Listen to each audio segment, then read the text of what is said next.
listening to Kate of Gaia on Critical Mass Radio. The game is up. Now, it's our turn. Okay, indeed it is our turn, and I'm hoping that everyone can hear me. My web browser crashed. I can't get it open.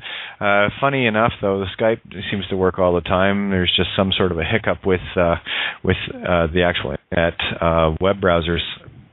Go figure. Anyway, I have no means of opening any mics on the board, Ninja, so... I can do that, Kate, and I can hear you loud and clear my end at least, so okay. There we are. Good. Excellent. So I'm just going to do the shout-out to everyone out there. Just a nice thumbs up if you can hear everything clearly. Puts me... There we go. All good. So, yeah, wow, that was quite a trip there, having a walk down... memory lane with Bill Donahue, and go figure, what are the odds, you know?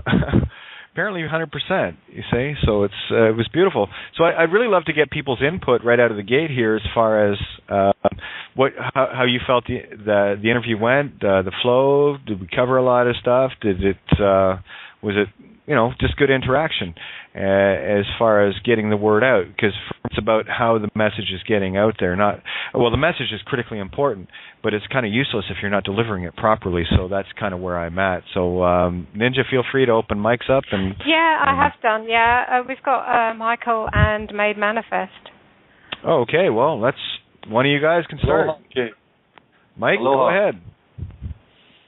Yeah. You know what I'm reminded of? What Seven said. It goes beyond the words, even, Kate. Yes, the words resonated true. It's the feeling and the intent behind there. Beautiful. Yeah, I thought it was a lot of fun personally. I was going to have fun with it anyway. I mean, to me, it was a magical moment. So what I found most joyous about it was the fact that, given all of the things that Bill has given me in terms of allegory, opening my eyes to certain things, I was able to build on that in my own reality. And I was able to give some of that back where he got to have a few, isn't that interesting moments. And that's what this is about. This is how we co-create.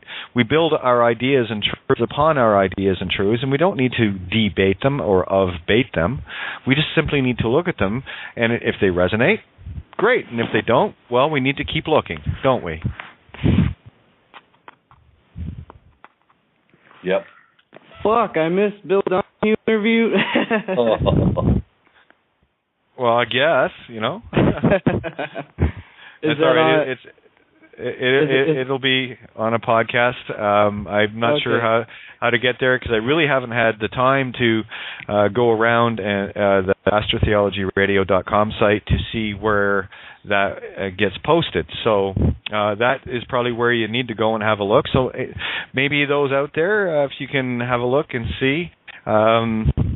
Because it was going through a different, it wasn't Blog Talk, it was going through iMixer platform, so I'm not sure how that works. I downloaded it today to have a look at it, so, dig around and see, and maybe post some questions to Ruth and see if she can get the word out as far as how we get a copy of that, because, of course, that's going in my collection. Yeah, you think? And wow. Again, this is, in as much as I am totally overwhelmed, I am completely underwhelmed at the same time, accepting all things. It's just, I can't even begin to describe where I'm at right now. Okay, you know what? I was grinning like a Cheshire cat when you got a wow out of Bill Donahue. It's like, yeah, how many wows does he get from people that he never hears? And then, how lovely is that? And by the way, hi to Made Manifest, mate, my little FB mate. What's up, Ninja? Yeah, all right, mate. Nice. We were chatting the other day on Facebook, and he said, I'm never here. Do you on the show when I've been on? So, yeah, here we are. There you go. There you go. Yeah. Nice. Yeah, I mean, really, Bill has given me enough wow moments. I thought I owed him a couple, Yeah, exactly. Got to return the favor. Right. That's what we do. This is co-creation. This is how co-creation works. When we take a great idea that resonates with us and we look at it and have a look from our point of view and go, oh, look what I found in the same thing. And then you share that with the rest of the points of view. And then they go, oh, that's so cool. And then they look at it again and they say, and here's what I see in that. And they share it. And that's how we build on it. That's Jacob's ladder. We're literally, if you can envision two people on a ladder, one person climbs up, the other one is stable, joining 2 points of the ladder together, and you climb up over them to get to the next highest point, and then you reach down and grab them as they climb up over you on that bridge. You are the bridge of knowledge. And when we cross each other's bridge, instead of burning them by getting into debates and arguing, that's what it means to burn your bridge. You're burning your link to the next truth. So stop burning bridges. It was my dad's favorite song in the 70s that came out with Kelly's Heroes. Are you kidding me? Oh, unbelievable. The Key of L's. Yeah, speaking of that, I'm just like a little bit ticked that I got banned from the Truth quote unquote Truth Connections Facebook group for simply just posting literally some good posts with information because they had links. Because they had I got links booted from there long ago. They had links to my page on it. So, oh yeah, you're gonna separate people from other people. What kind of Truth Connections are those? Well, there you go. That's a mirror for you, isn't it? See, that's the thing, and I love calling Kathy Buckaloo out, right, on that, because if you're really looking for truth, then you accept all things, do you not? Exactly. You accept all things as a perspective, not as a judgment or something to be analyzed. You just look at it and go, isn't that interesting? Or, that's not that interesting. So you can always tell when people are caught in, and by the way, Kathy, yes, I will call you out by name. I didn't call you out before when you banned me, but I'm going to call you out now. Stop playing in the literal sandbox of idiocy. Please, I love you. Come. Enjoy the truth if you can handle it. I had a feeling you would have something good to say about that. Well, it's my experience. I mean, you should have seen. Here it was. She got out of joint because the same links were posted on her Facebook page. It's a Facebook page, okay? Yeah. Get a fight about.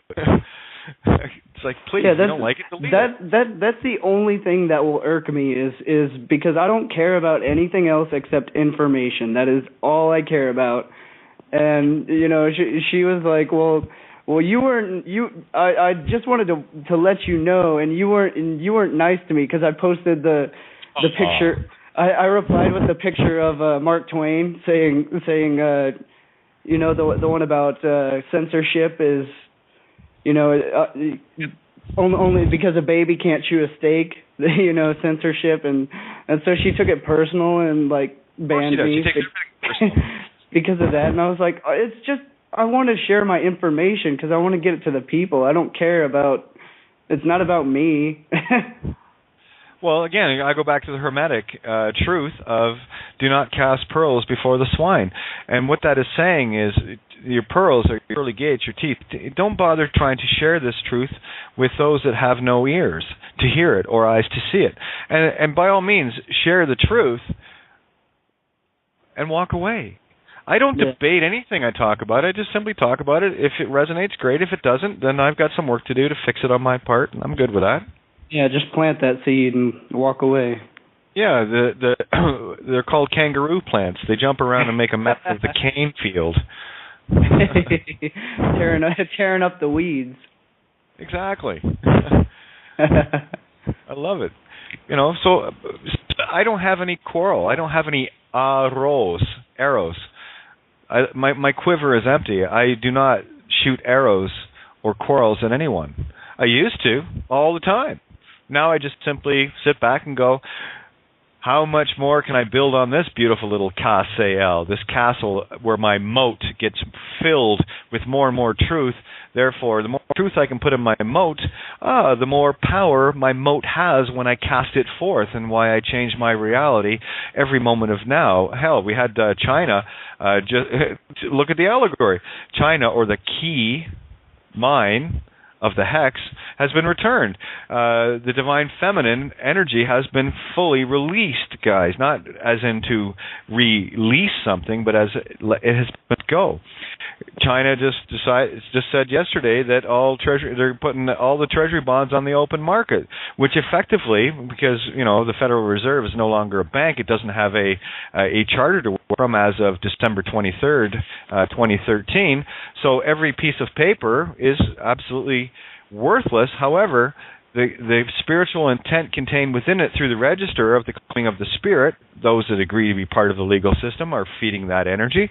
But that has now also been completely nullified, so we've regained the ruling of the Divine Feminine. We have our own register back, and that is the allegory of that playing out anagogically. Welcome to the end game, boys and girls. How do you like your script now? A lot better than the one they were trying to say, huh? Hell yeah. So there you go. Yeah, so guys, please, I want everyone getting in as much as they can. I'm going to do my best to see if I can get back on the board. But Ninja, keep those lines wide open and come on in, guys. I want feedback, lots of feedback. Damn it! I wish I had some feedback to give on that. That would have been a great show. I wish I'd caught. If I had known, I knew beforehand, but I totally spaced. That's all good. It's all good.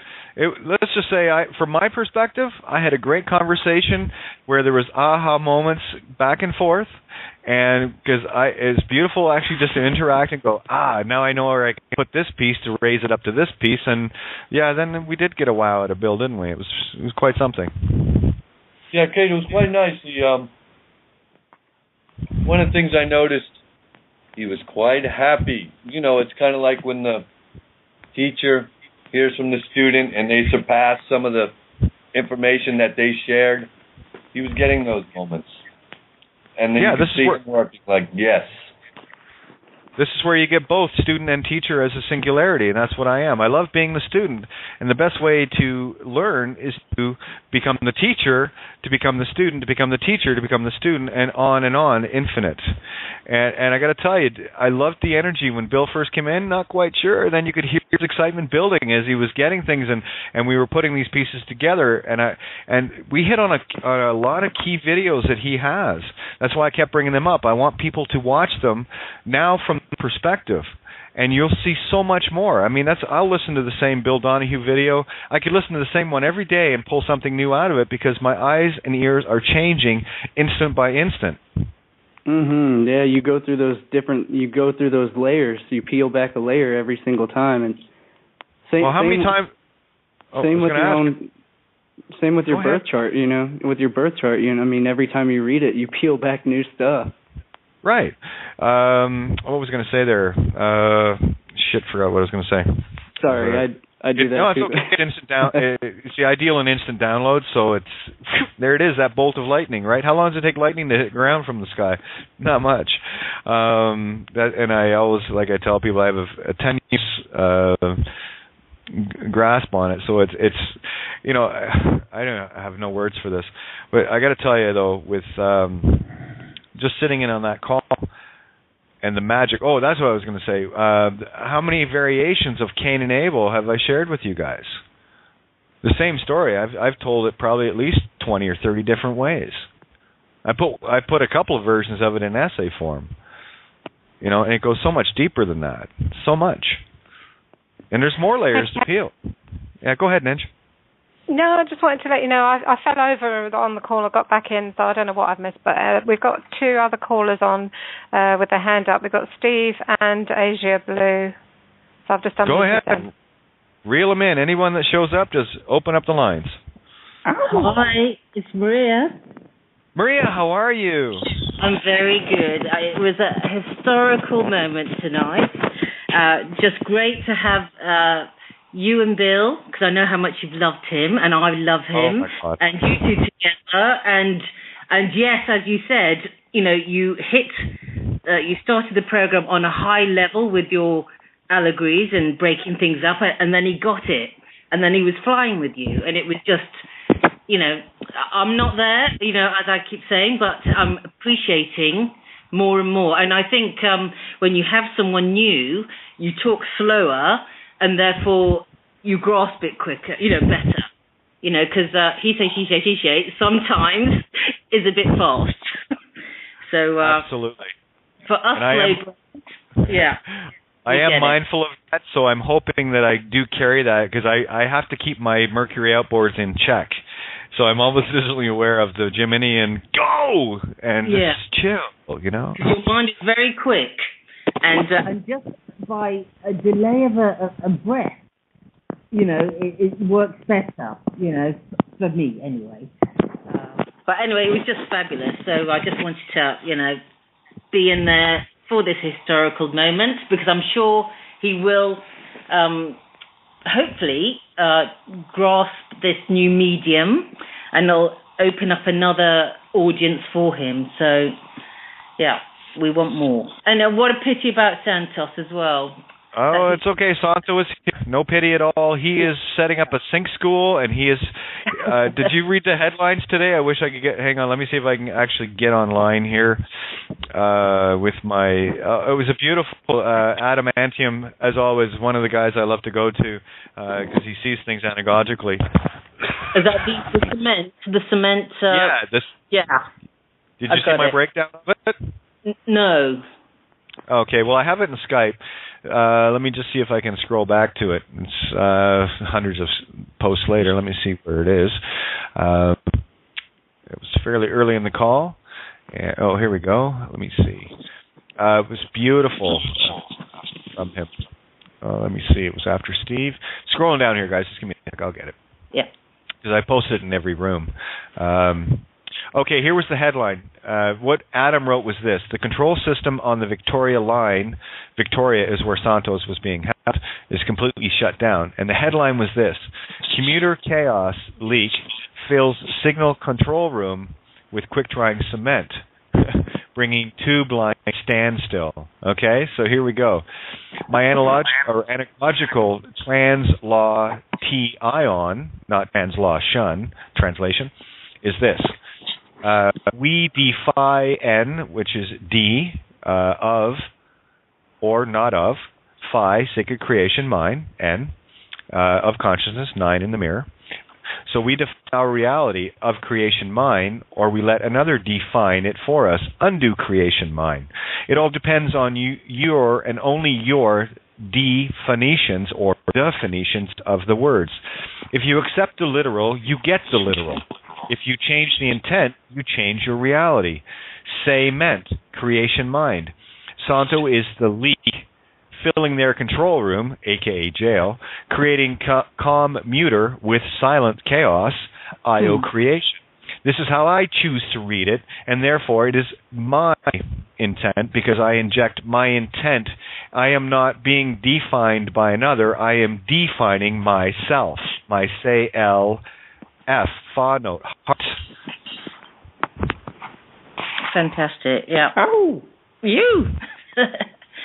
Well, it is. I mean, it is that thing of, loving yourself enough to trust yourself, and like you say, these download moments can only happen when you're still with you, with oneself. You know. Yeah. So I mean, yeah. So all this learning, I literally woke up on December the 21st. 2 years ago. And I'm more solid in myself for this journey. You know, the answers are there, here, now. So what was it that triggered it for you on that day? Jordan Maxwell. Really? I came across Jordan Maxwell on the 21st. Perfect. And I sent this the video. I think it was Republic.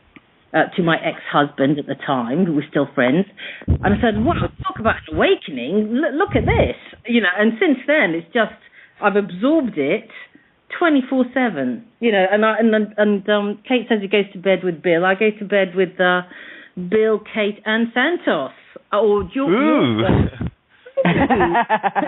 Indeed. So and that's my sanity. It grounds me. So, right on. I mean, I do. Well, anyway, carry on. Sorry. I was going to say, what I'm going to do here is I'm going to reboot my computer so I can try to get this board open. So, Ninja, you're at the table right now? Yeah, I'm here. Okay, so if you can carry on as the host with the most, I will reboot on my end, and I'll join you guys back in. I'll call back in through the board. So there you go. Wish me luck. Okay. Good luck. Okay, so I'll be there you wishing go. myself luck. It's all good. I'll see you guys in a few minutes. Remember, the show rolls, so I want to do this now while it's going to roll anyway, whether I'm on the board or not. Okay, so I'll be right back, guys. Okay. Have fun. I'll be right back. Yep.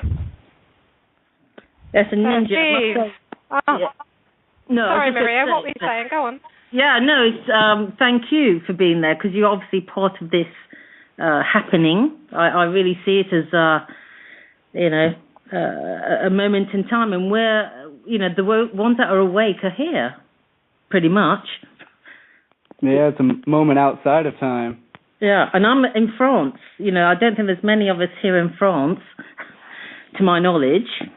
So this is where I get a decent conversation. You get your kicks. Yeah. So on Route 66, as they say. Yeah. But yeah, I mean, and just the creativity. Ninja, your poems and so forth, and Bindi. You're like family, even though you don't know me. But there you go. Yeah. That's amazing, isn't it? Mm. It's magic, isn't it? I mean, thank God for this, free internet whilst we've got it. So we join. Indeed. Yeah. So nobody else appears to have their hand up to have the microphones open. But Steve, you're in the call unless you've disappeared and gone off to make a cup of tea or whatever you do, wherever you are. How's it going? It's doing fine, but I don't drink any tea. I know. I was just being busy. Yes. Oh, by the way, Maria, I live about 7 miles from Route 66. Oh, you do? I thought you said you were going to live in France for a minute. Okay. No, yeah. I'm a Missouri hillbilly, so yeah, Route 66 runs right outside my back door, and not too far. There you go. I hope it's not too close though, with all the traffic. But Bindi, no, it's far enough away. Yeah, I'm originally from London, so another Londoner. I'm sorry. Wow. Yeah. Well, I was born in the Midlands, but I lived in London most of my life, so. Oh, okay. Well, yeah. And then I escaped the weather, so I'm in the south of France for a bit of blue sky. Oh, wow. Speaking of weather, yeah, I mean, I don't know about you over there on Route 66, Steve, but I'm in San Antonio, Texas, and it was funny. Not yesterday, but the day before, it was like almost 90 degrees. It was beautiful. It was hot. And then tonight, it froze over. And then tomorrow, it's going to be 80 degrees again. So, wow. We've got a bit of an echo going on, and I don't know if it's an unmuted mic. No, it's me, probably. Is it really? Dear, oh dear, oh dear. I was going to say, when you just mentioned the weather there, made. Yeah. Cold hard truth, followed by the warm light of reality, isn't it? Yes, the light of Ra. Yeah. Yeah, the weather has been quite tricky. I've seen where it was 30 degrees and snow in Galveston today, so that's quite a difference for them. But we've had some variances, big swings here. It was 0 last night, hit about 15 for a high today, or that was yesterday, and then it went back down to 0 again, up to 30 today. Tomorrow's supposed to be up to 50. And then on Tuesday, back down to 15. So, it's just a roller coaster. Yeah, for sure. A lot of things are checking in. Like I mentioned last night, it's we have a big energy change going on in the cosmos, and then we have quite a bit of changes going on here on Earth as far as our electromagnetic fields and our atmosphere collapse, and then you have all the geoengineering that's going on. So there's just a lot of variables. Well, we had an electromagnetic field going on earlier tonight with Kate and Bill. There you go. How about that? Wow. Yeah, it really was. Yeah, stirring it up. Yeah. Stirring that pot. I unmuted area code 530. If you're there, please do join in. Hello everyone. It's Janet. Hi. Hi. Hi. How did you manage to listen earlier? Oh, she's dropped. Her call's dropped. Okay, maybe she'll call back. Yeah, I remember she had a not too great of a connection the last time she was on. We were talking, but hopefully she'll get back in. Skype and everything. Well, she was calling in on the phone line, but I mean, my Skype is on and off. It's up and down like a yo-yo or a horse knickers. But there you go. Well, in the case of the Whore of Babylon, her knickers aren't even on anymore, are they? She never even had any knickers, did she? Come on. Well, she's been ousted, isn't she? She's having to hand over the reins to Charles, apparently. Who's probably the Whore of Babylon? Not that. The Queen. Oh, we're talking about a different entity now. She's not who I see as the Whore of Babylon, anyway. Okay. No, not quite that accomplished. Who's yours? The Pope? No, the whole thing. Okay. Yeah, or any fractal part of it. Go on, I'll give you that. Go on. Okay. So what are you saying about Queenie? What's the latest? Apparently, Queenie is handing over the reins to Charles and William, before she dies. Normally, it's till she dies. Yeah, but obviously, her connections with the paedophilia ring, I presume, is one of the reasons. Who knows? But Well, none of this surprises me. This has been coming for a long time. She's already bowed twice in the non-physical realms. So, I witnessed that already twice. Yeah. So, yeah, well, that's all. It's irrelevant to us what they do. That's not even in our realm anymore. They just do what they like. Totally irrelevant. There's no impact on us at all, unless you want them to. Not for me.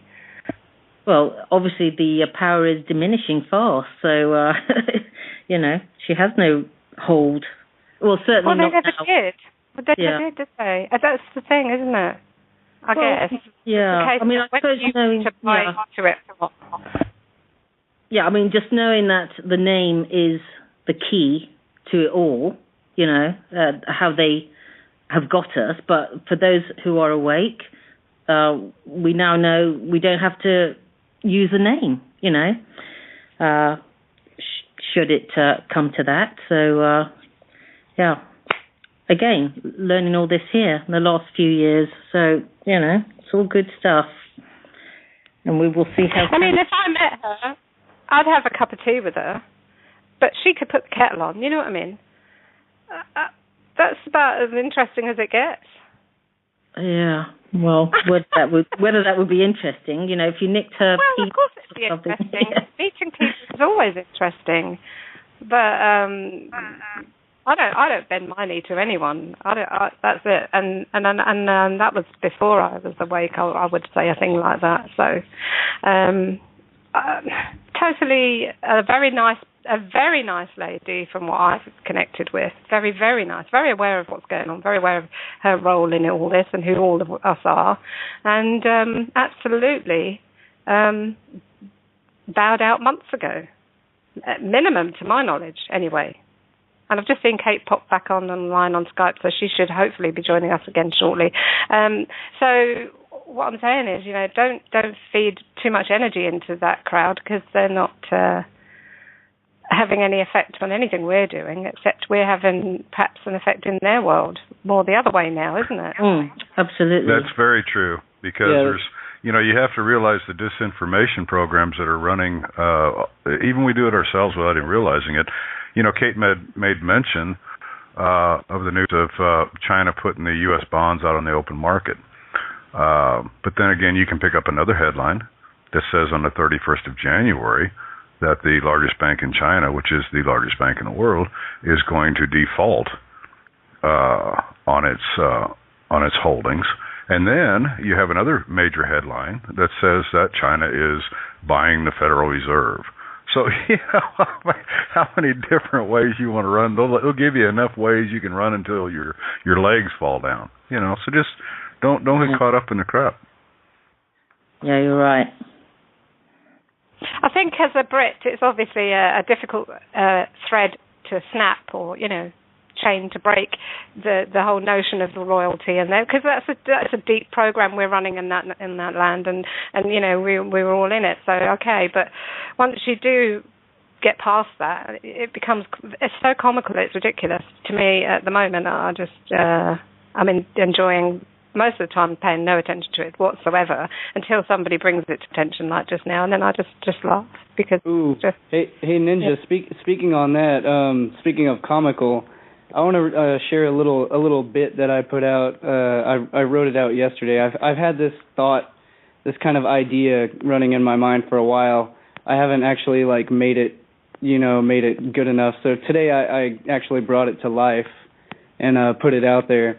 I call it the quadrivium of truth. And depending on one's level of mental or spiritual awareness or growth or fortitude, number one, first level, truth will scare the shit out of you. That would be the reaction, cognitive dissonance, or psychotic shock. In other words, oh, I don't want to listen to that. Turn and run away. Cognitive dissonance. Whenever you're confronted with truth. If you're on a higher level 2, the truth hurts. Emotional reaction. That would be emotional response, oh, that affects me, that makes me, gives me memories of, whatever, past memories, whatever, emotional awareness. Level 3, the truth shall set you free. That would be spiritual union, free thinking, radical individualism. So that's when you literally start to claim your own power. You literally start to stand in your own perspective. You literally start to see things from the allegorical sense, as opposed to just literal headlines. You imprint things with your own intent, and you hold your frequency. You emit your frequency, as opposed to just being a puppet along with the game, absorbing everyone else's intent. As opposed to literally just translating it, redefining things how you want, how you see them, and putting it out there the way you intend it to be. And level 4, the truth becomes hilarious. That's when you're the observer, director, and mastery. You see the divine comedy in everything.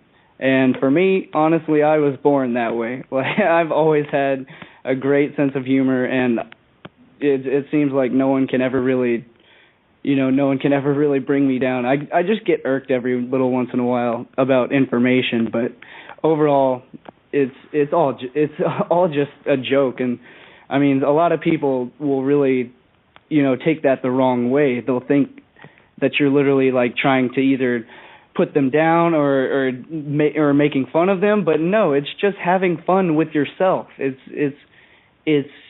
you know what I'm saying. It's being, that inner child within you, only keeping it alive, keeping that flame lit, having that sense of humor. And of course, we all know those people that are at that level. Your Bill Hickses, your George Carlins, all the greatest comedians of the day, and all the greatest comedians, everyone that just sees things as the joke that it is. It's just the highest level of truth is hilarious. And that's when you achieve your own mastery. You see things through the anagogic eyes.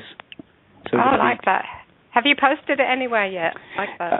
Yeah, I actually put it out everywhere that I could. That's probably the one that I got banned from Truth Connections for putting that out there. And it's funny because I haven't been on Facebook for a few hours, so I obviously. No way, I like that one a lot. Definitely. Yeah, so that's really brilliant. Yeah, that shows that shows literally what level of truth that they're at over at Truth Connections, because if it scares the shit out of them, or no, I would say they're at level 2 because it was an emotional reaction. So, they got all emotional about it. It was like, oh, well, our rules, what the quote was, our rules state not to be promoting to look for members. And I was like, okay, whatever, that's fine. If you want to obey your own rules, whatever, if you're going to be that strict about your rules, as opposed to literally the truth connections that I'm trying to put out there. Yeah, exactly. I mean, you were speaking the truth, so I don't see what their problem was. And, you know, and that thing, you know, at the end, like Ninja was saying, yourself saying, when you see the act, when you see them playing their parts, and then you can laugh, you know. Yes, it reflects. You get your own awareness reflected back from that, and by your actions you are known. Exactly, and just the costumes of the judges and the police, you know, police are clowns, basically, you know. So, you know, because I was, I think it was you actually the other night, Truthocracy. I've been looking at the video. Truthocracy. Yeah, brilliant. Very good. I recommend that as well. Yeah, I'm glad you checked it out. I love the guy. He's got a sense of humor about him. I was looking at the Evil Jacob set. Mm-hmm. Yeah, Jacob and Esau. That's it. So the Cain and tonight, you know, all makes sense more because of that. So definitely, yeah. You're left in your right hemisphere. Yeah. Well, and he builds it up, you know, the blue and the red, the black and white, the Pegasus, you know, the costumes, etc. You know. Yeah, exactly. Yeah. Good stuff, right? Very good. And then if you want to stop, he's got a blog too. Like if you go to his blog, it's all written out, and that way, you know, you can just take his writings. What I do is take the writings, I add photos to it that literally give it, because you know how powerful pictures are. That's why all of the stuff that I put out is in picture form. And I mean, that's why the hieroglyphs were pictographs, because in a picture holds entire universes of information within just one picture. And most people right now, I mean, Kate's always emphasizing this so strongly, that, you know, get out of the left hemisphere. Well, people have keys. There are keys and there are permission slips that the subconscious requires for someone to move through the different layers, the different levels of awareness. And for most, it's that, you know, they can't just literally just drop that level that they're at and move to another level. There are keys and there are locks and there are doorways to go through. And I like to use the term permission slips for the subconscious mind in order to give that subconscious belief system, that structure, that neural net that's wired deep within the subconscious belief system, in order to change it, in order to unlock that awareness to where you say, oh, to where you see the connections, because the dots have always been laid out for us our entire lives. And it's just most people haven't had the chance, or what it is they don't have the time. Like a lot of us now have a lot of time to sit and study and gain knowledge. You know, we seek, we look for, we follow our own yellow brick road, so we see the connections of all the dots. But most people, you know, they're too busy, you know, going about their business to actually have the time to see the connections between everything. And this is, you know, it's designed that way so that, you know, we don't see the connections that are right in front of us every day and have been our entire lives. So when we see those keys, those locks, those permission slips, that triggers the higher awareness, and that triggers, you know, the shift in awareness. That triggers the activation and the balance between the two hemispheres, the crossing the Red Sea of the corpus callosum within the brain, in order to achieve that balance. The Ida and the Pingala of the Kundalini serpents combining, the red and the blue as Jacob and Esau combining to make the purple, the violet, the crown chakra, to achieve that full awareness. So you can see everything for as it is, as opposed to the way it's projected on you. So that's when you're seeing things as is, neutral, from the neutral standpoint. You're not getting caught in, oh, well, I think this is good, I think that's bad, I think it's ugly. You know, it's good, bad, and ugly. It's all at the same time. It's not this or that, it's this and that. Everything exists And again, I love using the library analogy. You go into a library, all sections are just as valid within that library. And the one thing that really irks me is when people will try and quarantine off one segment of that library when there are people that literally have been looking for that specific information their entire lives, whether they know it or not. They want that section of the library, and they need that section to trigger their, to follow their own yellow brick road. And when someone, tries to, because of their own ego judgment, that's the devil. That's the devil. That's just the astrotheology. That's the devil. Well, that's quarantining off a certain valuable aspect of information that people require due to your own personal beliefs, which it's not about your beliefs. It's about information. It's about all information. Having access to the entire library is all valid. It's all there. Whether it serves us on our path, we can't impose that. We can't quarantine off that part of people's that's imposing on their free will to choose. They should have access to everything, and then they can have the true free will choice to grow, to learn, or to not. If they don't want to, then that's fine. At least they have access to it, Absolutely, spot on. And oddly enough, last year, was it the Vatican closed their library for the first time in 500 years? So what are they hiding? This knowledge. Yeah. This very knowledge. Really? I saw another thing about, some other library opened up, released, thousands upon thousands of, ancient documents and all kinds of, charts and graphs from all over the world, all kinds of different, through all different cultural belief systems and all different, parts of the globe, all kinds of different. The article itself wasn't that great because I didn't see, anything that I was blown away by. But at least, I see the allegory of it, which is what we all know. All the ancient knowledge, all the hidden, all the stuff that's occulted is coming out, and it's already known. We already have access to it. It's not literally right in front of everyone's fingertips at the moment. So that's what we're doing. We're all sitting at the table.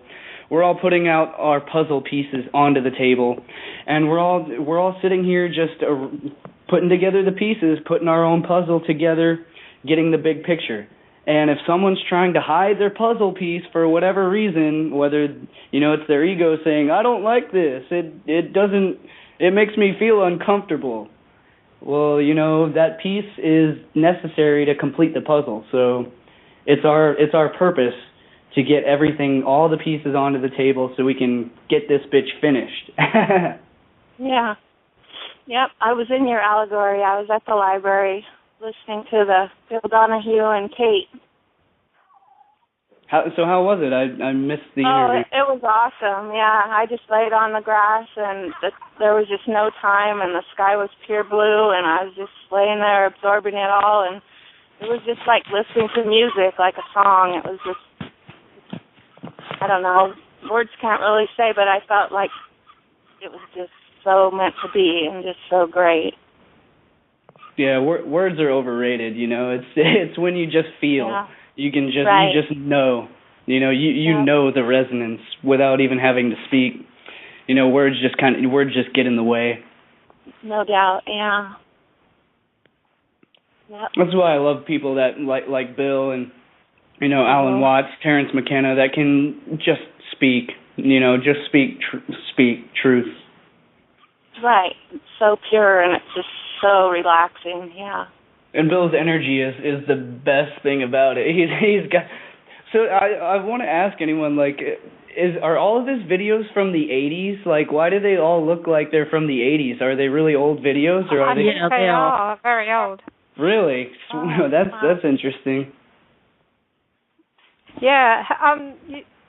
Some of us were, old enough to have understood them if we had perhaps come across them at that time. But many of us at this table would have been very young, at that time also. Very, very And well, it just proves the whole point about everything being right now, doesn't it?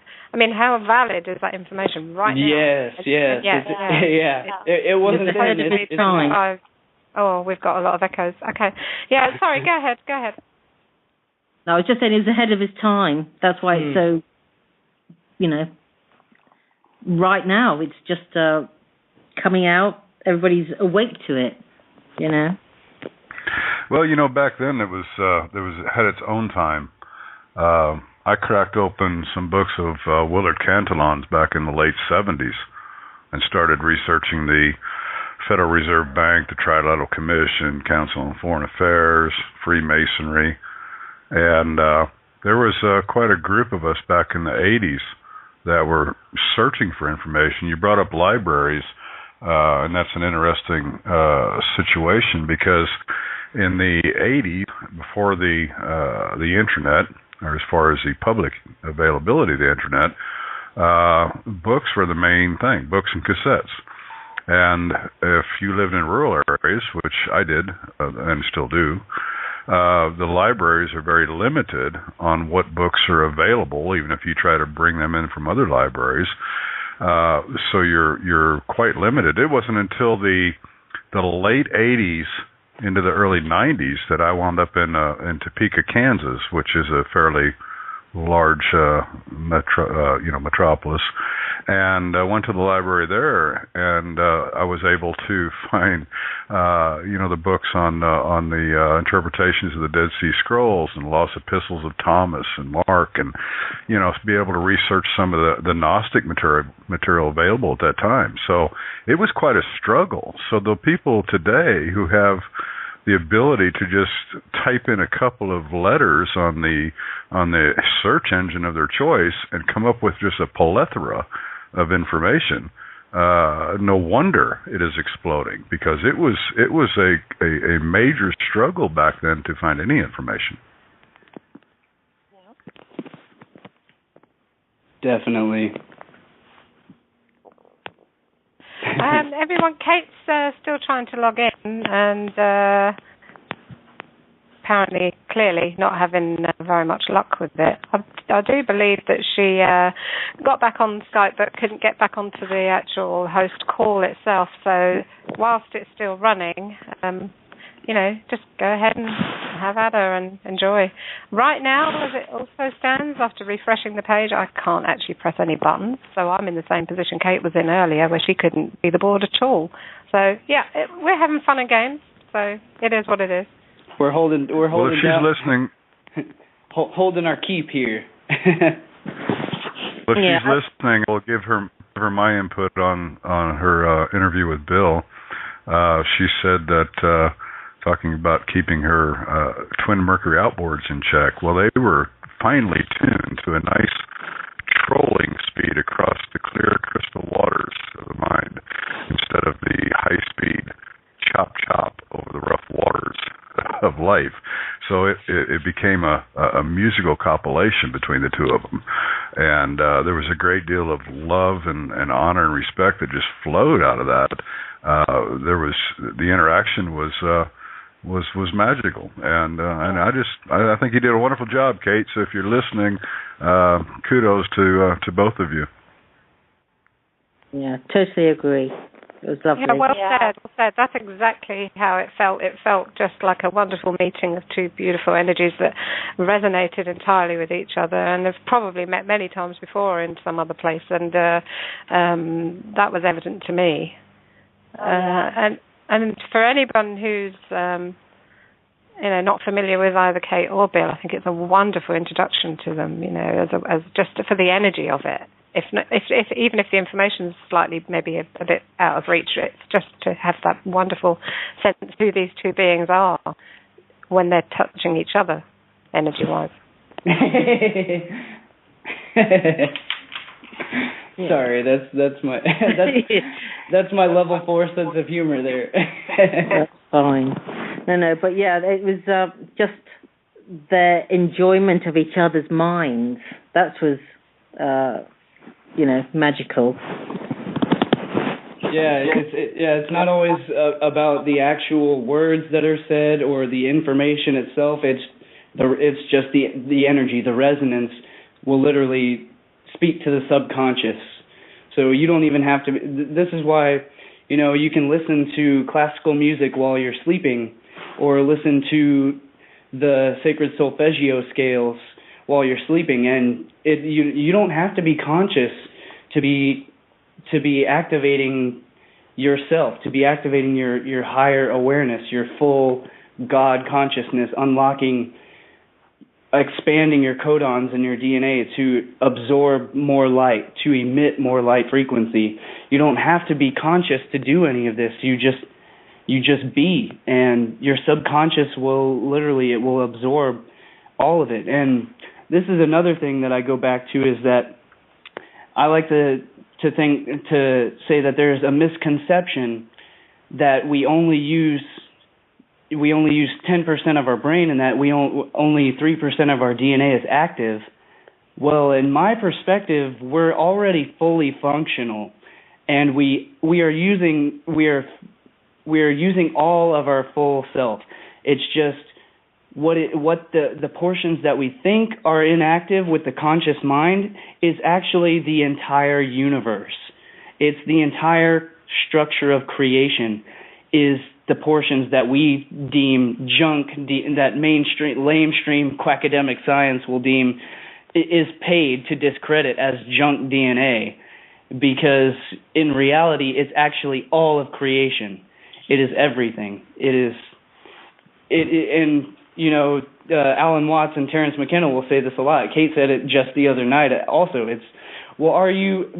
Are you consciously aware of having to make your hair grow, make your fingernails grow, make your heart beat? Are you consciously aware of having to make the wind blow? Are you consciously aware of having to make the galaxy spin, to make the earth rotate, to all of these functions that just happen naturally, the course of nature? That is our full self. That is our full active DNA. That's literally, we are all of it. We encompass it all.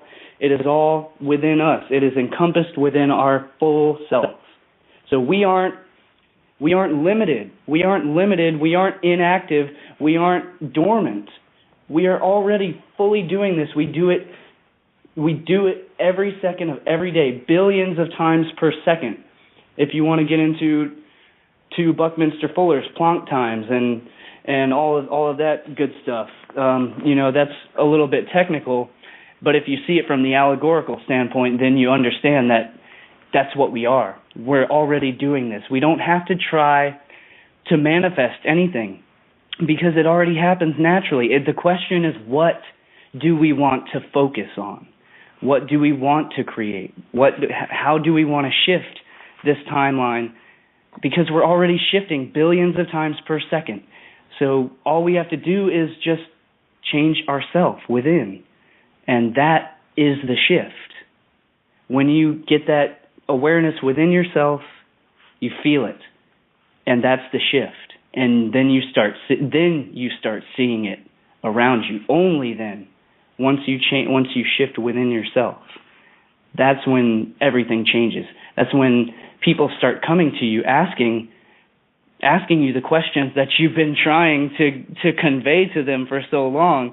All of a sudden, everyone starts flocking to you. All the ships start coming back into the harbor, and they start wanting to know. They start asking you questions. And when they ask you these, this is what is happening to me, like everyone's asking me these questions, and it's the specific questions that literally will trigger my own awareness. And because I'm not even really conscious of it that much at all anyways, but when they ask me a question, that's when the download comes.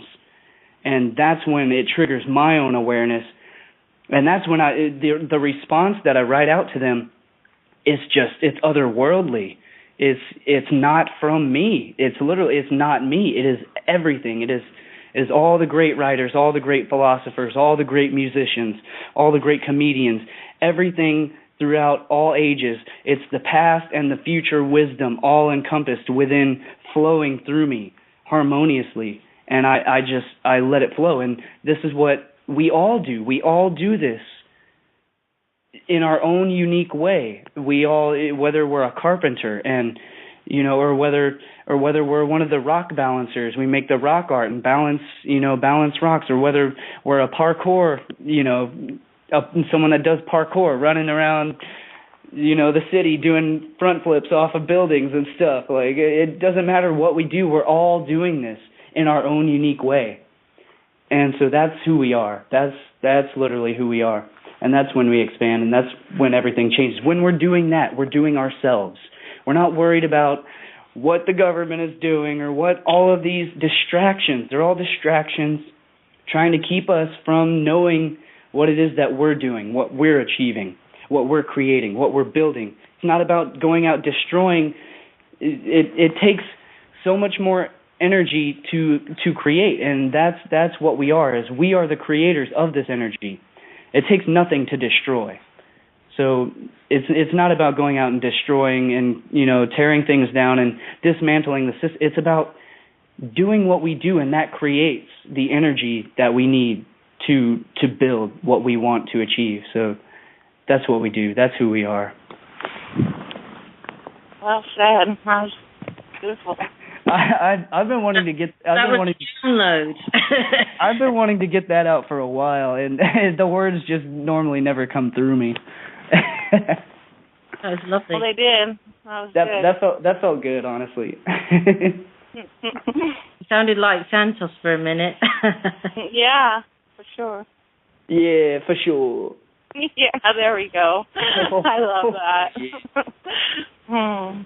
But as you say, a lot of it is learning. When you have knowledge, then you can grasp different, art, music, whatever. Or in Kate's, her knowledge of words, the languages. That's how she, her gift is breaking down those syllables, and it, and knowing from her knowledge how it's broken down, so yeah, just keep learning. That's what I do. I love learning. So, but it is a case of, as you're saying, you try and find the words, as soon as I'm on Skype live, I can't think. But, what you said, is it Callum? Yes. Yeah, when you're on a download like that, it all flowed out beautifully. Yeah, I'm the same way, and Alan Watts described it beautifully. It was, the masters would say that, when you know everything, then when it comes time to say it, there's nothing to say. You have nothing to say because you know it. You don't have to say it because you know it. So that's the way I feel. Is like when I know something, and it comes time to say it, it's almost like I have nothing to say. It's like you don't have to say it because it's already being put out there. It's already out there just on its own. It doesn't require words to have to describe it because it is. You are. You already are. You don't have to justify yourself. That in my mind, that's just the little me. The little me trying to convey things when the I am is already there, and that's what's already there. So, but it's nice. It's nice when you can actually get it out and describe it in a way that that gives it the respect that the way that it feels. Mm-hmm. Yeah, man. Yeah, man.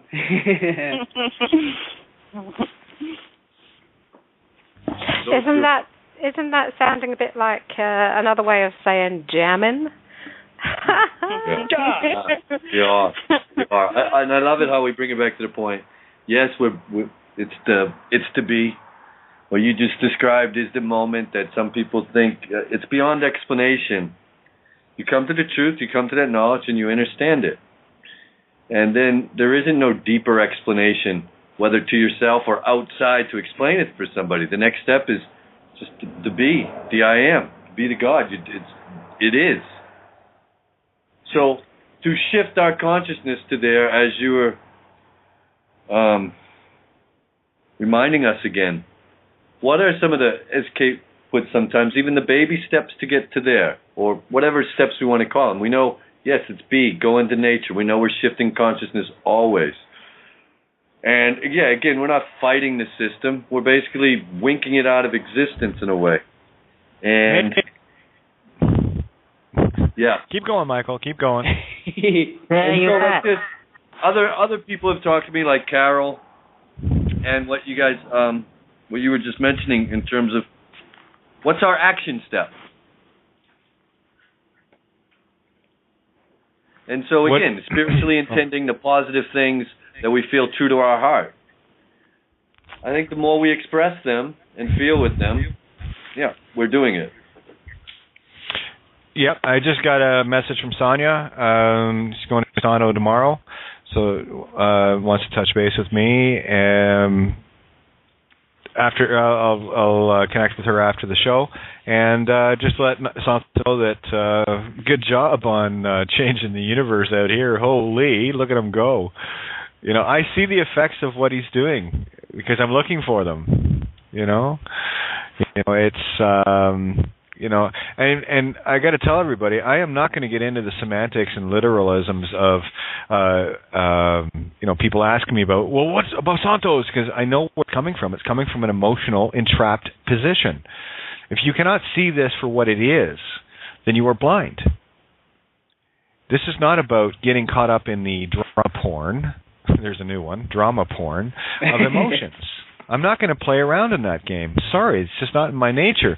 I am going to keep it so hardcore, tight to the helm. Stay the course, people. See the magic. Hold the line.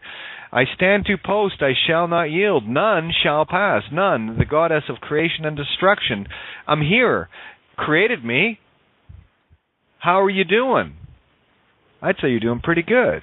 I just accept it for what it is. I am the is, as are you. I am your co-creation, you are mine. You are the mirror call of my creation.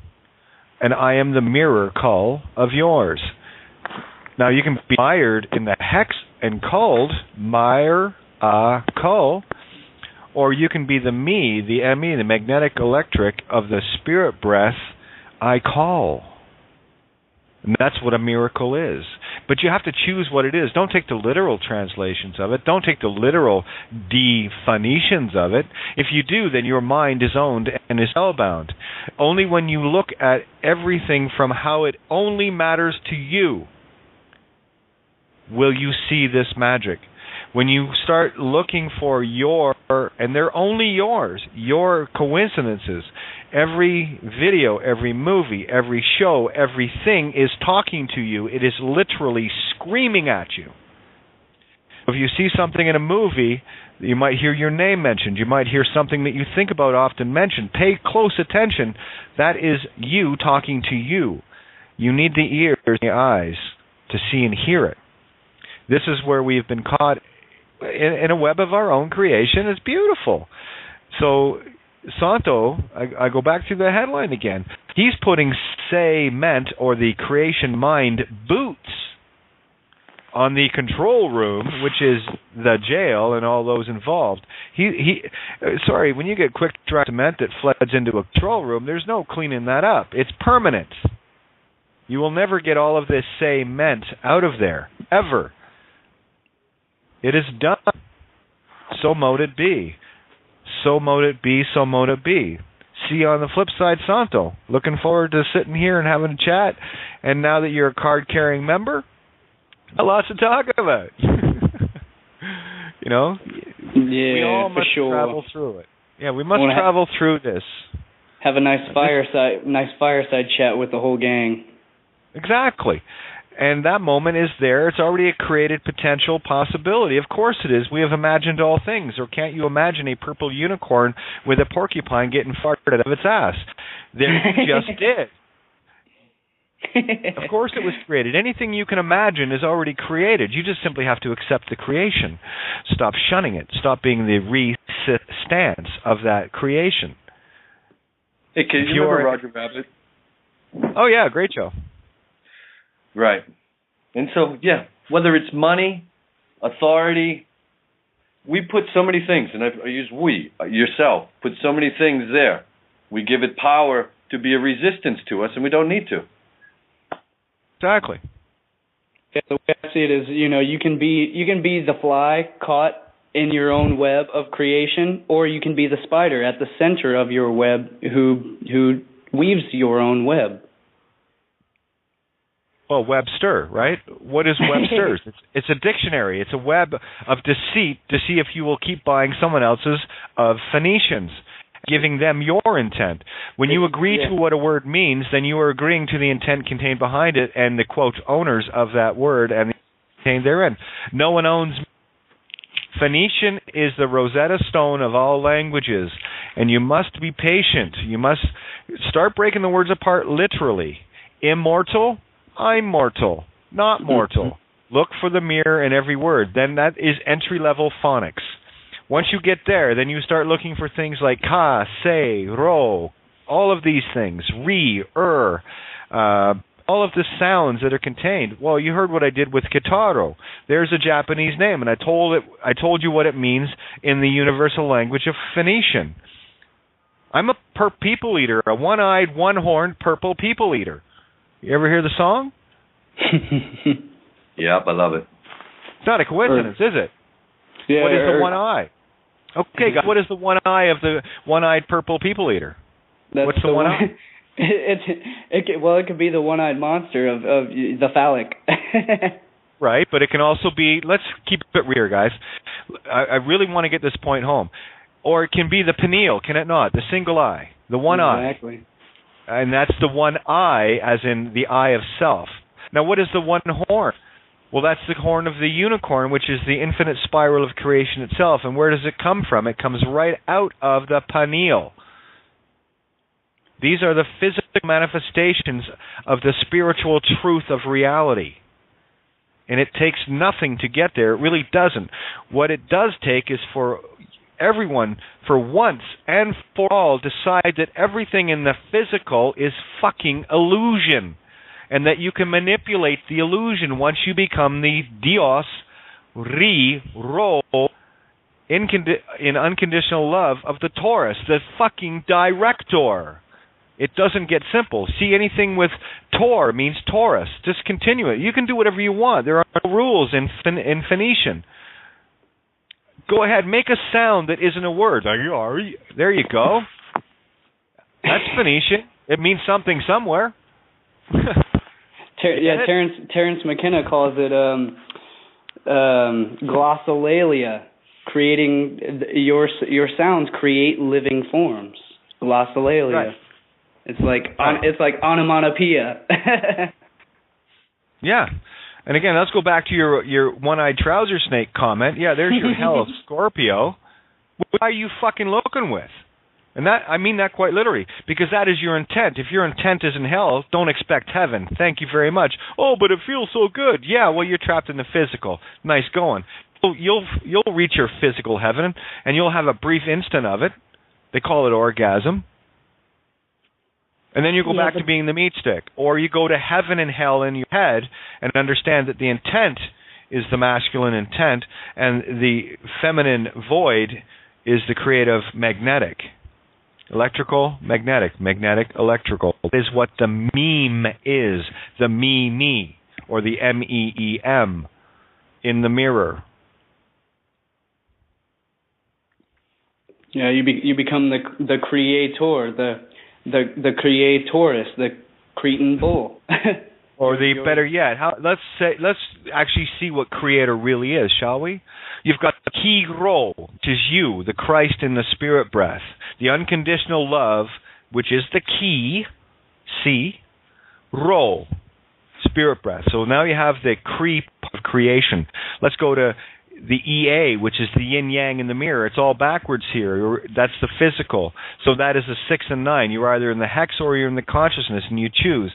And the EA reversed removes that veil. It removes that spelling. Now we have Tor, which is toroidal, Taurus field, spoken word. So now tell me what a Kiro EA Taurus is. That's what you are. You are pure creation, and it comes straight from the pearly gates Your teeth. Yeehaw. Being a Taurus, I like that. You see how magical it is? Phoenician breaks everything apart. Ninja mentioned last night. I mean, here, let me break down the guy's name. Ninja or Stala sent me the scan of whatever, and he had the translation of it. Let me get to it. Let me break down his name. The guy. This is the. Come on, hurry up. Come on. That's the Gemini. It's like everything is so slow here. Here it is. It really is. This is driving me nuts. I'm bored. Okay, so here's what the notice is. Regarding notification about criminality/court system. Thanks for your email. Oh, let me see. Consciousness intent. The E-mail. Consciousness, E, 9 in the mirror. Male, masculine, intent. So that's what an email is. It's pure consciousness intent. That's why I use it. Thanks for your email of 20 November 2013. I am registering your considerations surrounding, in quotes, criminality and the Norwegian court system and takes this for orientation. With best regards, and it was signed, therefore it's sealed because it is a seal on the document. It's not a signature, it's a seal. It's a promise of the highest order. I accept your promise. Do not fail it. His name is Anders Anundsen, or Anundsen. Anders and God, and is a conjunctive with. It joins two things. So the joining of God, Anders, German for the, Theos. Now let's go to his last name, Anu, N, which is heart, mind, D, delta, the trinity of himself, herself, itself in the box. Okay, fourth letter, and say, which is himself, herself, itself, creation, mine. So what is his name really saying? With God, with heart, mind, in the geometric creation of himself, herself, itself, mine. So that is a name of pure creation. So I see the confirmation of my own anagogic allegory defined. It's by my definition. No one else's. No one interprets my law. Common law. With my law. I interpret the law. Not you, excuse me, or anyone else. That's why they want you, the courts, to be the interpreters of the law. They say, well, it's based on our interpretation of the law. No, asshole, it's fucking based on mine. I love you and all, but sorry. When you said define, did you mean to uncreate something that's mine? What's your intention? Is the phi in there? The phi, phi, fo, fum? Is it the phi, the Greek letter, 21st letter, which is 777, which is 21, the trinity of self itself? Phi, is it the 1.618 ratio you talk about, sacred geometry throughout creation? And D, by the way, is that the French version of, or is it to negate it, to undo it? Sorry, which one are you intending here?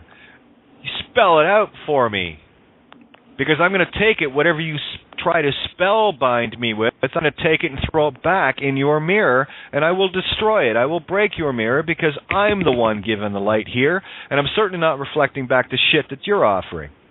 I'll reflect only that which I want in my reality.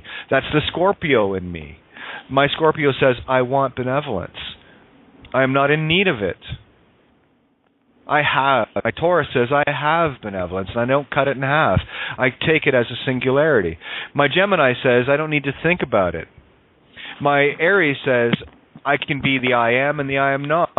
My Sagittarius means that I can see the unseen.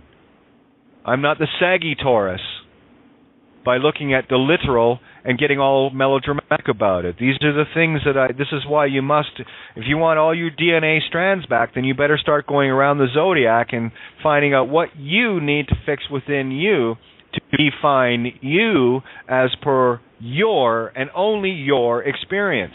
This game, my friends, is all about you. And what do you need to compete with? What do you need to feel jealous of anything or anyone else? Are they not your co-creation? Do you not like having me as a star in your movie? Because I sure love having you. Here's the thing, if you're trying to be a star, you're saying that I am not. I am. And so are you. And I'm just here to empower you to see this. And the new and improved versions of you in my reality, as I choose my reality, are showing up every instant of the day.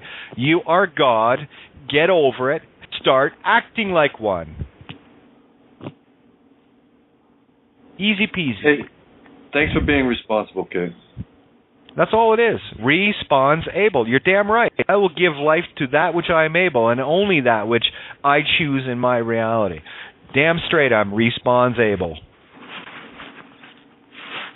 And that's what it means to own your creation. I just had a question about the Rosetta Stone. Do you want to know what the Rosetta Stone is? This is why Phoenician is your Rosetta Stone. Now, the Rosetta Stone, for those that don't know what it is in the his story, let me share it with you from my story, mystery. Okay, let's take my story back home. The Rosetta Stone was discovered, I think, in the mid-1800s. I have to go back and check it. It's irrelevant because it only matters now. But what it was a piece of a tablet, a good chunk of it, not all of it. There's a lot missing, but what it had on it was, I believe, I know it had Greek and I know it had hieroglyphs, and it had one other language as well. And what they were able to determine was that the two languages that weren't they didn't know how to read hieroglyphs at this point. So what they did was they saw the correlation of the two languages that they did know were saying exactly the same thing. So as a net result, well, if these two are saying the same thing, then Occam's razor says the simple truth is, then this must also, door number 3, is going to have the same prize. So what that did was that opened the ability to decipher, or phiro. Yeah, it gets funny. Okay, they were able to bring back creation by uncovering what the hieroglyphs were saying, and it opened up a whole new avenue of communication, new language that were done in pictographs, hieroglyphs, right? So Phoenician is the Rosetta Stone of all languages, all sounds. Don't get fooled by thinking that you cannot speak Japanese, because I'll sit. If someone speaks slowly enough to me, I can tell exactly what they're saying by my intent, understanding the sounds. Because this works in every language, because does not every language have sound in it? The only one that doesn't is American Sign Language. Exactly. It was cool. I was reading. I never understood Spanish in high school when I was taking it, but just the other day I was sitting there reading it, and I didn't even hesitate. I saw it. I didn't even notice it was Spanish. I could read it as perfect as it was English. I was like, wow. The universal language is Phoenician, and this is what I'm trying to share. This is the key of keys. This is the wand I'm trying to give everyone. Once you see this, you will see the magic and explode with love. I promise you. So let me break down Rosetta to prove why what I'm sharing with you is pure and utter truth. Ro, se, eta. Ro, spirit breath, se of creation, eta of in God. Eta, the Greek letter, shaped like an H, which is the unification of the left and right with the rainbow bridge between the two pillars of Solomon. Also, eta is the N, lowercase n, which we know as infinite, as into the nth degree, the my God, my theos degree. So the rose eta tells you exactly what it is. It tells you that it is the spirit breath of creation itself in God. ETA, estimated time of arrival, is right frickin' now. And you've got to be in the now. If you're still thinking in terms of the past or planning for the future, you are fucking loony. You are insane. You are out of sync. You are done. You are a literal meat stick. And you're still trying to figure out how the physical DNA brings you to be part of the physical system. You're missing the boat. That is an allegorical, spiritual, anagogic clue. And I was able to trace it back to show you the spiritual contract that was contained within that. That's all I'm interested in. Where are the spiritual contracts? The physical ones, easy peasy. Show me a piece of paper and it's a contract. Me, we know. We don't think this. We know this, that every thought and agreement that we have, if you agree to to something with someone, you are in a binding spiritual contract because you have agreed. You've taken that concept or that part of consciousness into yourself and accepted their reality as yours. I accept no one's reality as mine. I have mine. I'm good. I'm okay. I don't like the loony bin thing. I really don't. I've been there. Friggin' nuts. Hopefully that explains what the Rosetta stone is. Does that work for everybody? Is that clear? Do you want me to go deeper? How do you want me to do this? No, we got it. Okay. It's good. That's why I don't get caught up in the physical, so to say. Even when we go back to the DNA, to me, when we bring it back down to the infinitesimally small, I'm like, don't get stuck there. Go to the next step. We're spirit. We're consciousness. Which part of that was trapped? Only what, like you just reminded us, your agreement to something that doesn't resonate with you. Yeah. If you agree to use the name, what are you in contract with? You're in contract with the Whore of Babylon until you know who you are and how to break that spell. That's it. Don't cry me a river. Don't talk to me about tickets, this, that, and the other, because I'm going to tell you the same thing. You haven't got a fucking clue as to who you are yet, and that's the universe saying, you're almost there. Here's your open door. Can you plant the seeds, the kangaroos, get them in there, bounce them around? You know, the fear worked on you. It probably works on those in the system, too. Oh, imagine that. What makes you think that they're cleverer than you? They're the ones we're trying to wake up. You know, come on, guys. You're waiting for the sleepyheads to tell you what to do. Are you mental? Come on. Those are the black sheep, baby. They even wear the black robes with the little lamb's wool wig to show you, look, we're the black sheep. We're trying to come home. Oh, come home. Suffer unto you, the little children. So we just keep educating them. This is about planting seeds. You want to make a change in the world, then you take everything that I've got on my website that's yours. I did last night. You're all Kati. What part of that don't you get? Okay. You're me, I'm you. I prove it. Kati, spirit of love, unless you're not in the spirit of love, at which point, what are you doing at this table? Okay, so take all those documents and start stuffing them into email boxes, inboxes around the planet. And I don't care what's on the piece of paper. If you get what's on it, if you get the concept, that is a grenade with a pin pulled, start throwing them. If you start just throwing the paperwork out and not knowing what's on it, you've taken a grenade and you've thrown it, but you didn't have any gunpowder in it, and you certainly didn't pull the pin. You got to be the one to fill that grenade, that truth grenade with powder. You got to be the one to pull that pin. That means you get it, and then once you get it, now that intent, those sigils on that page has finally got some power.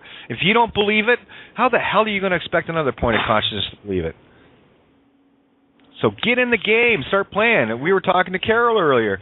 It went from one energy to the, give me the grenades, let's go. Okay? This is what it is. It's not about the paperwork changing your reality. It's about you changing your reality, putting your concept into it, and sending that grenade as far and as deep into the beast belly as possible. And that's what Santo is doing right now. And that's what I'm going to tell Sonia. So you make sure Santo knows that we know he's got a synchronicity school set up in there in the belly of the beast, and that he has Excalibur wielding, and we're seeing the proof of it out here. So keep fucking wailing. Got it? Good. Now we're on the same page. Headline is, Santo is out. The beast can't take it anymore.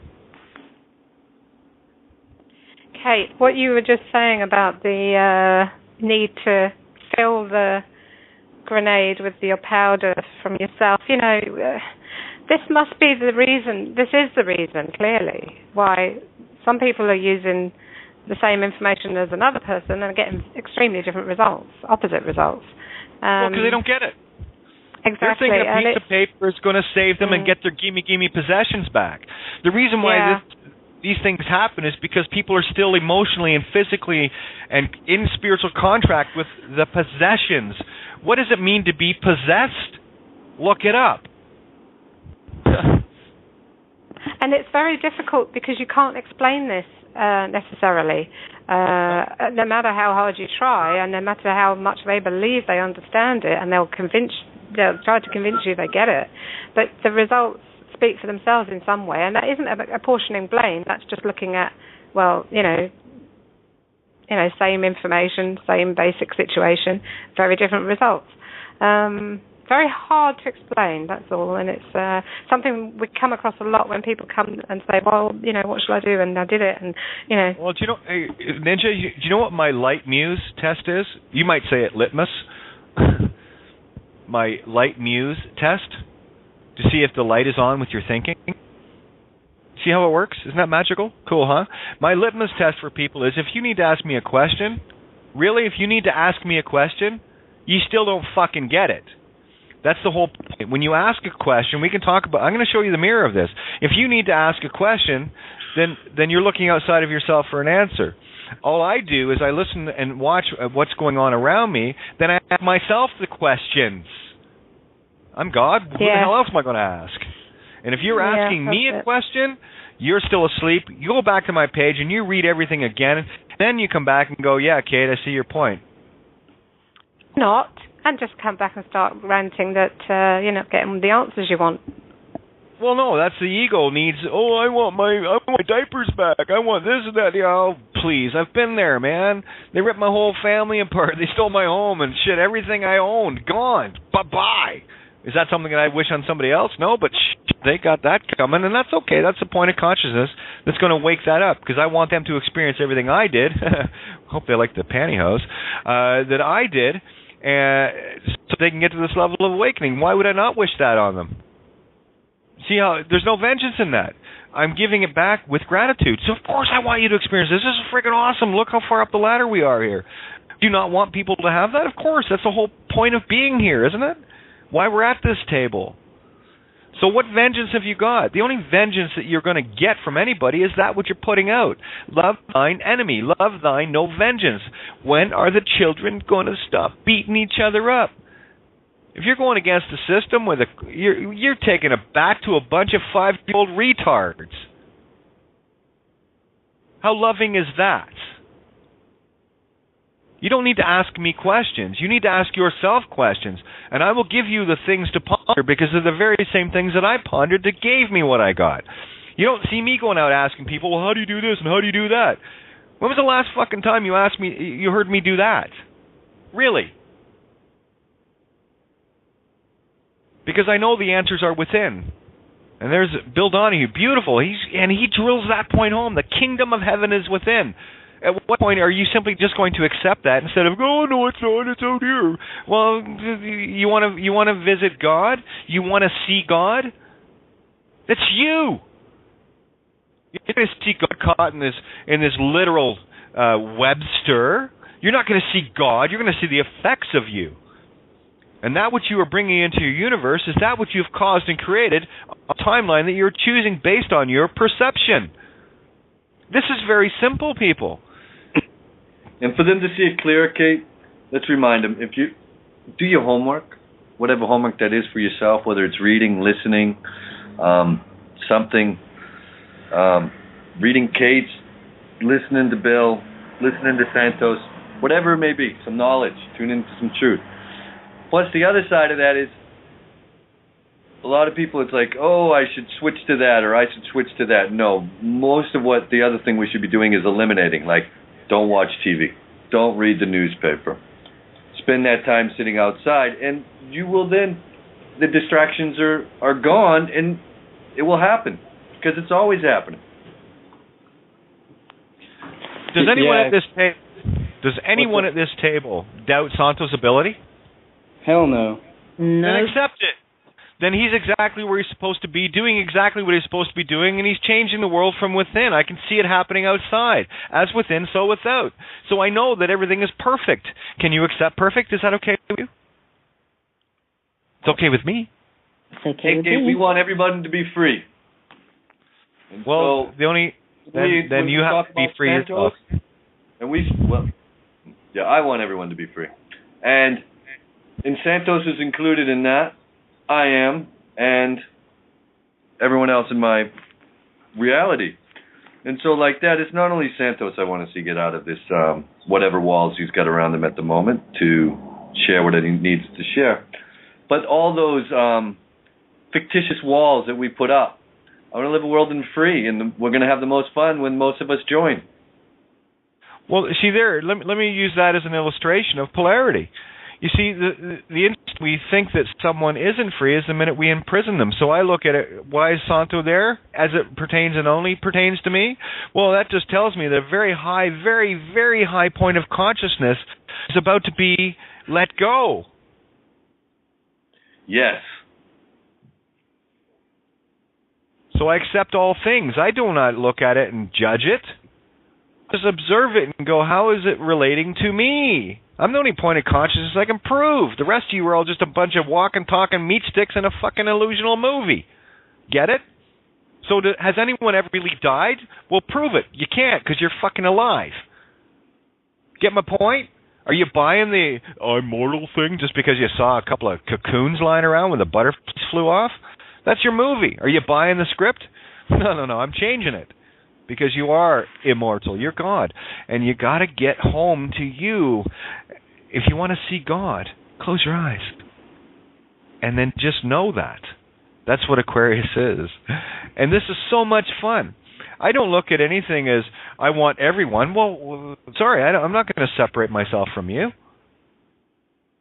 It's entirely up to me, as within, so without. So that, for me, is just one more point of consciousness as reflected in my movie without emotion, because I have my motes now. And I change the script accordingly based on what do I need to discover within me that lets that go. And watch. Yeah. You'll see it for yourself. The best way you can, the only way you can help another is by being the highest vibration that you can possibly be yourself. And the way you achieve that is by doing what it is that you love the most, constantly. And who is it? Well, here's the question. Let's get right down to the nitty-gritty tonight. Who is other? Why are you separating from consciousness? You see, and these are the habits that we get into. Mm-hmm. I don't speak of everyone and them and, well, the me, they, the ye, there, the IR. Guys, it's all in the phonics. Do not separate yourself from consciousness by somehow thinking that Santo is not you, and that I am not you, and that everyone around you is not you, including all of the, supposed fictional meat sticks that are making this game so interesting for us. They are you as well.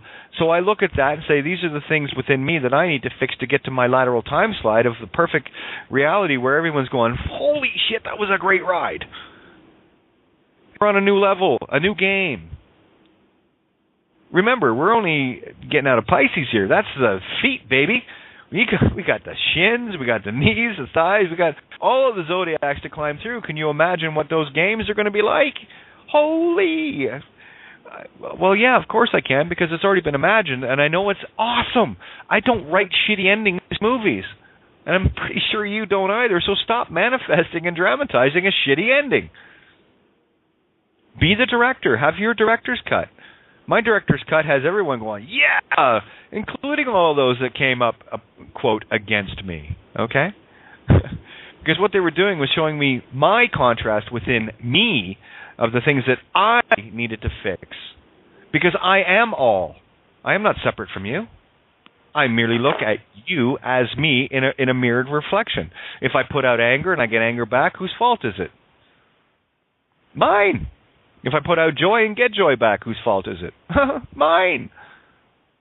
This is what they were trying to teach, and I say they from a different perspective that is only now.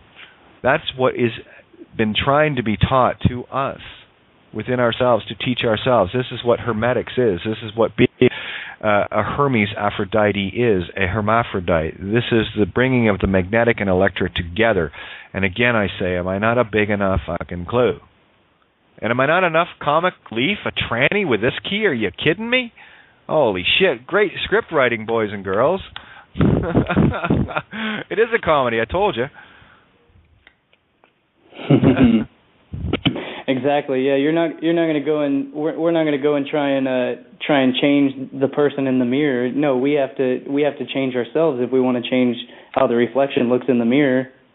You can't try and change someone's smile and change the reflection smiling in the mirror. You want to smile first, and that's when you start seeing the smile around you. You are creator. What you put out is what you get back, and this is you see, when I'm talking with everyone out there, I'm talking to myself. These are merely thoughts in my own universe. That's how I accept all things. I don't see any of you, as separate from me. And this is what it means to get into the 0 point. When you are listening to everything and everyone talking to you, from the external perspective, that is you talking to you. Pay attention. And if the you talking to you is screaming at you, that's something that you need to fix. So anytime I see anything in terms of negative, I look to me first. I don't look outside of me. I'm responsible for my reality. And that's all it takes. Can you take responsibility for your creation? That's it. And what this table that we are at right now, look at where we were 3 months ago. What level of awakening we were at 3 months ago. And I'm talking in the linear sense, so we have to kind of describe the now moment. It gets a little bit heady if you don't do it this way. So for me, like the literal timeline that we were in 3 months ago has slid to the right, which I would say that this planet is far more awake and is far more diversified in that exponential growth. Now, imagine this. Do you think Pandora's box is going to be closed? Pandora? No. A truth learned can never be unlearned. And this is the journey of consciousness back to all-knowing, back to God mode, so we come back and play this silly little game again in a different version. We've imagined it all. You know, I don't care if it involves aliens. I don't care if it involves... Whatever the script is, the script is. I'm just looking for the timeline that has everybody in a beautiful place so we can carry on. And the points of consciousness that I choose not to remember, I obliterate them from my mind. You see, if you have anger with someone, then that is a negative point within your reality that you're holding on to. Like, oh, does it really matter? Is it creating effect on you? If you're emotional, it sure as hell is. So what are you in contract with? You're in contract. So just let people know you can call in at area code 661-467-2401. And, of course, you can refresh the page on Blog Talk. If the Skype button isn't there, click on the Skype button, follow your nose. It'll bring you to the table. If you don't have a Blog Talk account, you can log in via Facebook or Twitter or some other one of those COINTELPRO-ops that I love to talk about so much. Anyway, it's so much fun. And a great big thank you to Paul Giovanni. Of course, this is a parental guidance movie. Are you ready to be the transparent yet? I am. I'm a transparent. It's perfect. So, right? This is why Paul Giovanni had to have the critical mass table, because it's in my movie. I love it. And anyone that can help out, please feel free. We love it. And it keeps this table hopping, keeps it alive, and it keeps it growing. You can donate or subscribe at Critical Mass Radio, or just simply join up on the page, get your intention in place. Everything there is yours. It's free. That was the whole purpose that Paul put together and why I'm hanging out with Paul and the rest of the crew of Critical Mass Radio and you guys. And this table is growing exponentially. We're averaging probably about 70,000+ right now. That's conscious. Yeah, well, we're still playing with this monopoly money. Share it. And this goes out to any billionaires, millionaires, whatever monopoly players. You have very little moments left to shed that. Otherwise, you're going to choose to stay behind. It's like... So that could be a fun. I mean, I've heard of stories like this. Somebody going out on the road and like throwing money and like blowing down the road. I've had friends experience this. But we got to realize it's monopoly money and not hold on to it and just share it some more. Well, that's the thing, too. If you want to break the spell of money, then flow it towards an intent that's trying to destroy it. I use the tools against itself. You see, you can be a tool and just use it and have all sorts of physical glee and fun and all the rest of it, which is the physical trap, or you can actually use it to destroy the creators of it. Different intent, different reality. Which one do you want? You good with this shit, or it's not as shitty now as it was 3 months ago, right? So this is why I know this is manifesting, confirming and proving every step of the way. It's beautiful. Okay, if you start listening to the news and then you check back in with people, you realize it's just the same bullshit. And I'm just like, then I just forget it. I'm just like, watch something else, please. That's all I can say to them. See, that's the thing, is I can watch anything now, and it has no emotional response on me because I'm looking for the anagogic. I'm going, okay, what does this mean to me in my reality? And, there we go, flip it over. You guys heard the headline I read out regarding Santo. How the hell did that relate to Santo? But I showed you how in the fractal. And I used what? I used the universal language called Phoenician. The purple. I mean, look at Christ was draped in purple robes. Robes. Yeah, spirit breath of being. Yes, he was. That is, purple is created with the complete unification of red and blue brought together. You see, that's the thing. You got to take both pills at the same time. That's what we did. Now, he wore a what? A crown of thorns? Oh, well, let me tell you what crown of thorns is anagogically. Well, we've talked about what the crown is. It's the ability to be cause. Get your crow, once you reclaim your own crow. 6 ravens at Tower of London mean anything to anybody? Why they have crows there? Why a crow's nest on a ship? I'll tell you why, because it's the highest point. So you need to fly with the crows, baby. So the crow N, which is the cause mine of, that is such a beautiful sound, means all things encompassed of thorns. Thor mine. What does Thor represent allegorically? Well, you have the Theos aura, the God aura. That's why Thor. And who was Thor? Oh, he wielded a big silver hammer. He wielded a big hammer of truth. That's why Thor IT is the the golden hammer, silver truth. I love. I am my own Thor IT. I wield my own truth.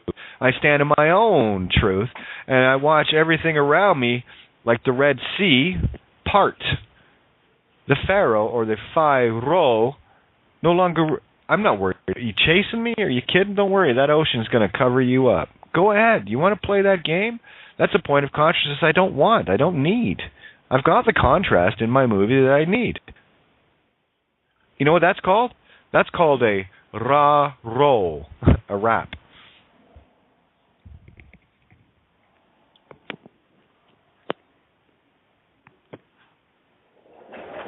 Is that working for anybody?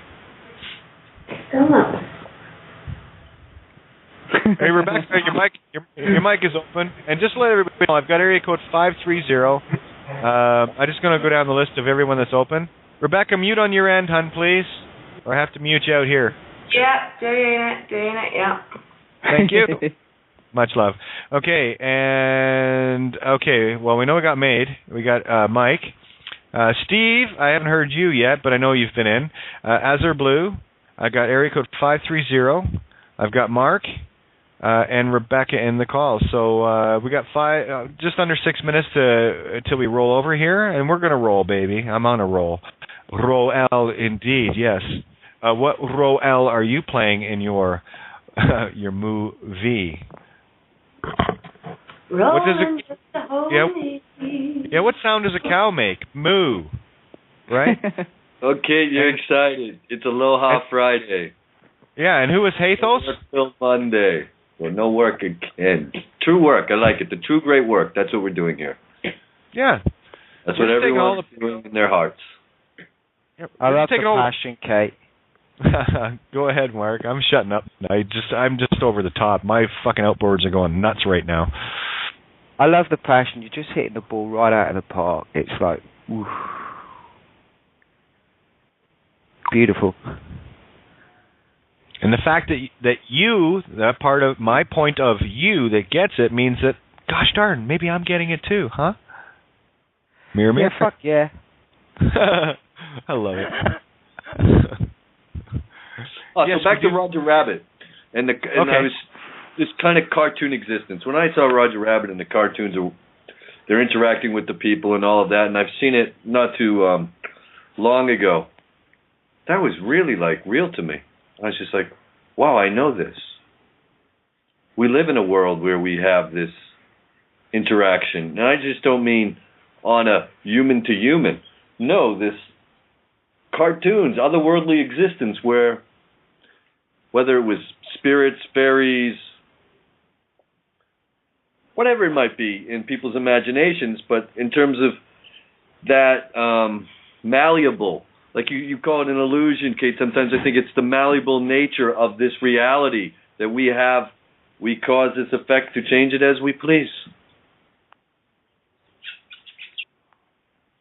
Yeah, and further proof, there you have Thor, right? So we know it is the Theos aura, or the god aura, We also have Loki, his brother, who was Loki, the prankster.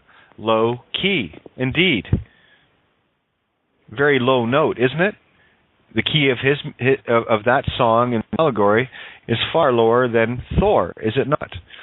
And that's why I love movies. I love watching things that I want to watch because I'm interested. Because I know I'm going to find the things that I love. I'm going to look at so deeply because I'm already knowing that I'm entertained. That's good. I love that. But I'm going to look even deeper and deeper with a magnetic electric. I'm looking for me in everything. Hey, Kate. Steve, how are you? Good to hear you. Yeah. I'm doing very well. I don't know if you heard if you were listening earlier when I made a comment on your interview with Bill. I did not. You were talking about your twin Mercury outboards. Yeah. And yes, you had them tuned down to a nice trolling speed over the calm waters instead of revved up to the high energy level, skipping over the top of the rough waves. And the music that was created was just wonderful. And there was a tremendous amount of love, honor, and respect that flowed both back and forth between you two. It was a very enjoyable listen. So thank you very much. Oh, it was beautiful. And like I said, the whole thing of making sure.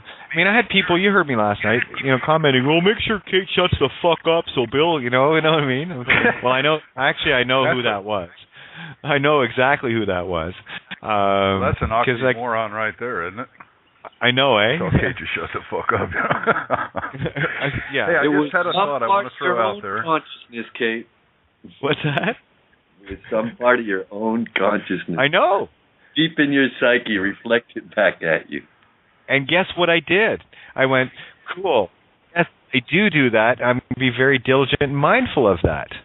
But I already know that. So it's always good to be reminded by that part of me that needs to remind me. That's why I don't get offended. I look at it and go, all right, I get it. It's all good. And so many times I've had to, like, your mom or your dad or somebody tells you something and it just doesn't resonate with you. But it's kind of what you're saying here, Kate. But what is the message for me? And then you realize when you pause a moment, there was something your consciousness was trying to share with you. Not exactly what they were saying, but to make you mindful of something in your awareness. And when we can have that reminder, it's beautiful. And it's all in... I had a brain... Go ahead, Stevie. Sorry. Well, I had a brain fart I just wanted to bring up, and then I'll mute back out. But I just wanted this just came into my head. I put it into the room, but I thought I'd throw it out there and just get your wonderment and amazement on it. We talk a lot about design and intent, and we talk a lot about allegory. And a thought just popped into my head that what if the information of design and intent was an allegory within itself? So I thought about it for a minute, and I looked at the word intent. Well, a tent is a covering that one goes under for protection. So I went in the tent, with my intent. And then I tried to create by design, design. So the signs were there, but I designed them. I took away the sign. So intent going under a cover of protection, and a design is relinquishing the sign. So if you take away the sign and go under a cover, you're missing the point. So we must be careful because all things can trump us if we're not careful. Well, yeah, absolutely. Let's look at those two words very, very clearly and from a number of different perspectives. D-psi-N, which is of spirit mind or not spirit mind. So this is creation by, in duality, see, B-I, D-psi-N. It is the act of doing something, by way of. Okay, so there's a double intent. Are you dualized, polarized into two positions? Well, I don't think your spirit's going to be of much use to you at that point because you're still throwing energy on one side or the other and bringing it into balance. Let's look at intent. The word 10 is a number, yes? Okay, well, there's your 1 and 0. There's your IO. There's your goddess. There's your Roman numeral X. There's the key right in the middle of intent. So in key, mine, my key, in the key, I-N means all of me. key in love. What note are you singing? Are you singing the law society note and stuck in the quagmire? Or are you finally singing the note of love, T? Or, because I tell you, if you're singing the law note, that T is not the note of love. That is the cross that you are crucified on, and that's why it is a double cross. Choose your cross. There it is. Fist fight, hold the light, or carry out the dead, baby. All sorts of crosses to choose from. I just chose love. And daily, by the minute, I am constantly and diligently measuring myself against all externals as my reflection. This whole reality is my mirror. It's not a piece of glass with silver on the back on the wall. The mirror is mirror, mirror. I am your mirror as you are mine. How you react to what I am putting out from my Taurus, my shooting the bull, is exactly going to be the effect that I deserve, or of serve, or not serve, deserve or does serve. This is why phonics was the key of keys. And Steve Travesty, I'm going to go back to it. Oh, it wasn't Steve. It was John had said to me that when he was in the courtroom, somebody had mentioned something about using a dictionary. And the judge said, that's the last book you should be using. Hint, hint. Yeah, absolutely. Very true. You did a very good job of explaining that. That's why I wanted to bring that out, so that you could break that down a little further, because I think a lot of us, and I put us as me in a category by itself because I'm no different than anyone else, that we try to go into the words, into the phonics, just like I did before you took it another step further, and we kind of get stuck in that. We go under the cover of protection, and we relinquish the sign. I've got it, Steve. I've got it. You. Hey, no. I need you to hear this, because this is what just triggered. Let me show you the Trinity of creation. The literal is the one. There's only one interpretation, and you accept it, full spiritual contract. The allegory gives it duality. Shooting the bull means to go and talk. The anagogic is one who can see multiple allegories in the same thing from different perspectives. The anagogic is infinite. So you have the literal one, the dualized allegory, to the numerous, countless, infinite allegories from the same point of literal, where you're anagogic. Once you're in the anagogic, now you are the creator. You're putting the key role of the yin-yang, the 6-9, into the Taurus field, and then you will see the magic. If you can take one allegory and see two different things, completely different, like Cain and Abel, how many allegories have I done with that? All of that is anagogic. Didn't realize that, and I'll tell you, that whole thing just clicked together where I could explain it. Thank you, Steve. Oh, you're most welcome, and that's why I needed to bring that out, because this just came into my head, and I thought, okay, this is something that I understand, but I know there's another level to it too, and you bring that out so well. And in the 6-9, which made up of threes, in watching the video of Santo being arrested with the 3 cars, the two carriers of the police and one of the paddy wagon. Okay, that happens. I don't know if you've noticed that in most videos. It also happened to Susan and I. There were 2 police cars that arrived and a paddy wagon that came as a third. It always in threes. Well, yeah, you know my joke of how to spot a free man on the land? Easy, they're the one with multiple cop cars around them. That's what you're bringing upon yourself, right? To see if you can finally get out of that. Duke it out. Duce, hand, the 5 points, the Venus, the love. It all comes back to love, baby. Every single thing. You are love. That's it, Kate. You see the polarized points. You come to balance. And in the middle, in the center, is love. Yeah, it's a singularity. Love is the singularity. It accepts all things. That's why I can accept one individual in my life if I wish, or I can accept all. So I simply choose to accept all, and one may show up. Who knows? And if they don't, doesn't matter. I've got a bigger, better game to be playing here, boys and girls, and this is what we talk about every night, and that's what motivates me. That's what keeps me going. Hey, guys, ask yourself the question as to what motivates me every single instant of the day, and I'm going to tell you what it is. It's you. You are my purpose, my pose, spirit of creation itself, by creation itself, purpose. That is my purpose. And it is unconditional love. I can accept all things. I was asked about, is there anything I can look back in my life and be angry at? No, I can honestly say no. Because I look at it from the perspective of accepting all things. So I accept myself now. How do I like myself now as compared to previously?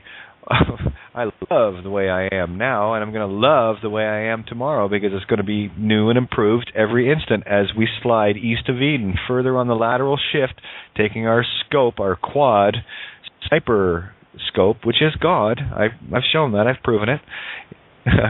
and I move that along the lateral line, and as I move to the right with all of us, we all get new and improved versions of me, magnetic electric.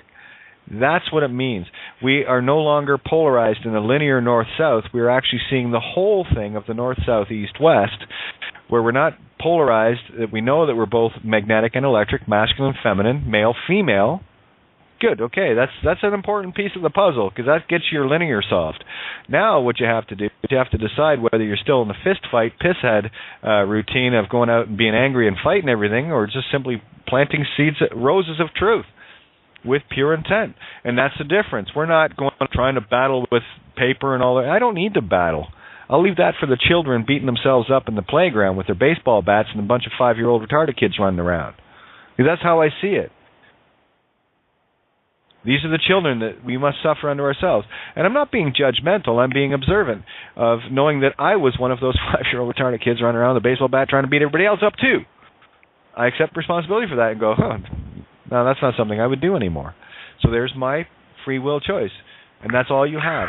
Would you do it or would you not do it again in this small moment? Hey, Kate. That's it. Yeah. There's a question that came up in the room for you from Sunshine. Said, since love is the 0 point, then that is singularity. Yes. What are your thoughts on that? Yes. The singularity is love. It's when you can take two completely opposite things and make them the same.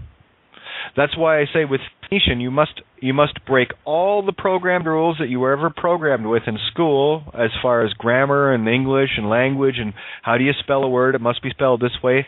You have to break all of those rules. You have to say, no, I am no longer part of that intent to program me. Pro-grammar for spoken, right, basically. So now once you do that, now you can take every rule, because all's fair in love and war, baby. You can take every rule and reapply it on your terms. So if the word seal is spelled S-E-A-L, that's the literal, that's how you were trained to say it. It could be an animal, it could be something on a document. It could be a lot of things. I'm going to tell you what it really can be. What a seal is, in my lawful interpretation, is the say all, which is the creation of the all. That is the highest covenant, the highest promise, promise, that you, pro-me-say, Prometheus, pro-me-say, promise. And it's all in the words, for my creation. That's what a say all is. See all, say all. Is that a letter C or is that S-E? Or is that C-E? That's why anytime I see letters together like S-E or C-E, K-E, can also be, because a K can be a C, can be an F, can be an S, can be a G, for crying out loud, can be a PH. This is why everything is interchangeable, and I know this because if one letter sounds like one sound in one word, then by default, if that rule applies there, then it applies where? Everywhere. So now I can redefine my reality as I choose. Not spellbound, no chains on this bitch, let's fly.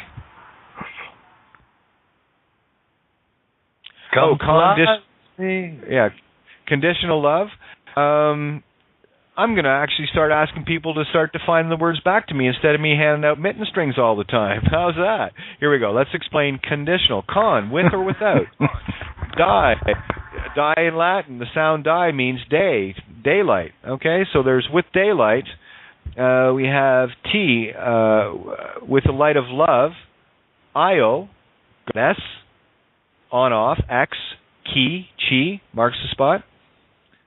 So there's your Io. Then you have N, which makes it mine. Anything with an N touching it means it's your. And all. So with the light of love in creation mine of the all. Or con inversely means without. So it really depends on your interpretation of it. Does con mean with or without? Usually the prefix or or the suffix are clues that are very easy to reverse the meaning of the word, like refuse. Well, to do again. Fuse. Well, we know the word refuse means to. Well, if you were in the dictionary and Aries, the god of war, rules your mind, then you're going to think it means to not want something. But I'm going to tell you what an electrician's going to do to your panel if one of your fuses blows out. He's going to refuse it to make sure that it's joined again. That's the trickery of phonics. And if you are using a dictionary, well, the judge said very clearly that's the last book you should be looking at. It's the first book. Here's a singularity. The first book you look at is a dictionary, and now it's the last book I look at the same time. That's the singularity. Oh, most welcome, Sunshine. Most welcome. Again, start playing with them yourself. I mean, guys, I've got the phonics Phoenician starter kit started. I'll get through the alphabet and then I'll put it out. But really, guys, I just want you to take a word and stop waiting for me to define it, because I'm defining your reality as a result. And I want you to define... Yeah. I want you to start creating your own reality using the no rules, all rules, Phoenician universal sound law. And when you start doing that, guess what we're doing? Now we're co-creating it a much more exponential. So stop relying on me to do this. When you do it, you're seeing the magic, and it's empowering that magic further, and we're moving even faster on the lateral line. How fast do you want this game to get into the blissful moment? Me, I can't get there quick.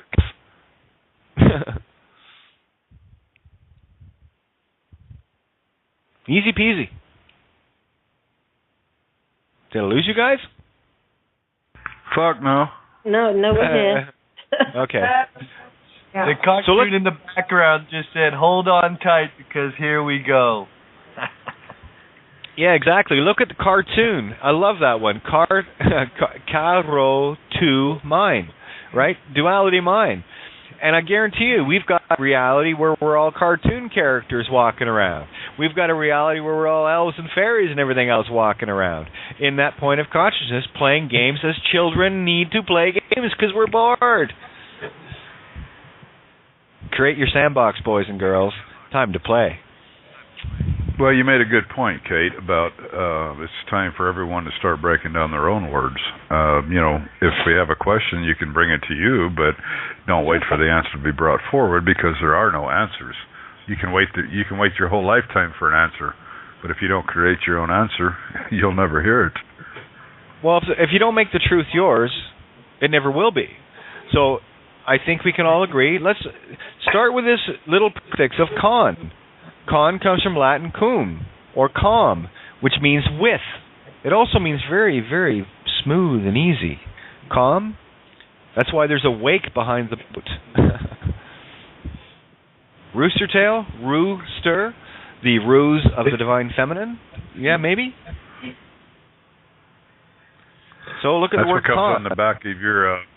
That's what comes off the back of your twin Mercury outboards. Pretty much. I got a couple of rooster tails going off. No problem. Oh, yeah. And I got to tell you, I'm still pumped from that interview with Bill. Can you tell? Anyway, yeah, so look at the word con. It means with, well, pros and cons mean against. Came out in 1913, Webster's Dictionary. Oh, same year that a couple other things happened. Isn't that funny? So they gave you the key while they gave you the trap. We had to learn to turn it. Now, 1913, is that now? No. Is it history? Well, it's somebody else's version of it. So I'm going to look at it as it applies only to me in my now moment. And that's not an easy concept to get across to people, but I'll keep pumping it out until, oh, yeah, I see what you mean now, Kate. Yeah, there goes my ears just ringing off the grid. Somebody got it. Kate? Yeah. Ultimately, that's what you're, from my perspective, that's what you're allowing to be created with all of us, is that we can create whatever we want. And that's another joke, because we're sort of talking about things that, what other words that other people have created. And that's the beauty that you're showing, is that we can create whatever you want. Take whatever you want from it.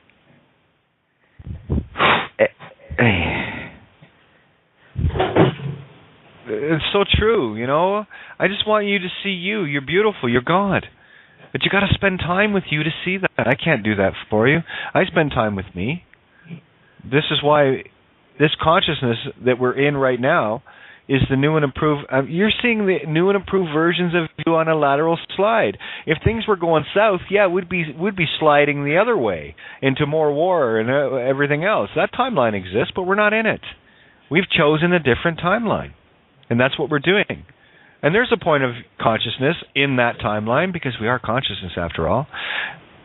We have the illusion of thinking we're only one point of consciousness, but we have to do that as the one God in order to experience multiple infinite viewpoints of ourself, to give ourselves the illusion that we're separate, but we're not.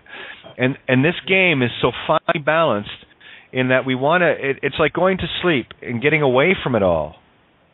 You know when you go to bed some nights and you just had a hell of a day and you just want to go to sleep and forget everything? That's what this reality is. This is our being asleep, just to forget the fact that we are God. And we're going to play a game making ourselves think that we're not. So this is the dream. This is the conscious dream. Isn't sleeping the most beautiful thing, though? I mean, I really believe we learn so much more in our dreams than we ever do in conscious reality. Like, in our dreams, like, I keep a dream diary. I write everything down, all the symbols, everything, and I wake up and I think, whoa, that's guiding me. That's what I need to do. I follow my dreams now. I follow that. I never follow conscious waking reality, left brain shit.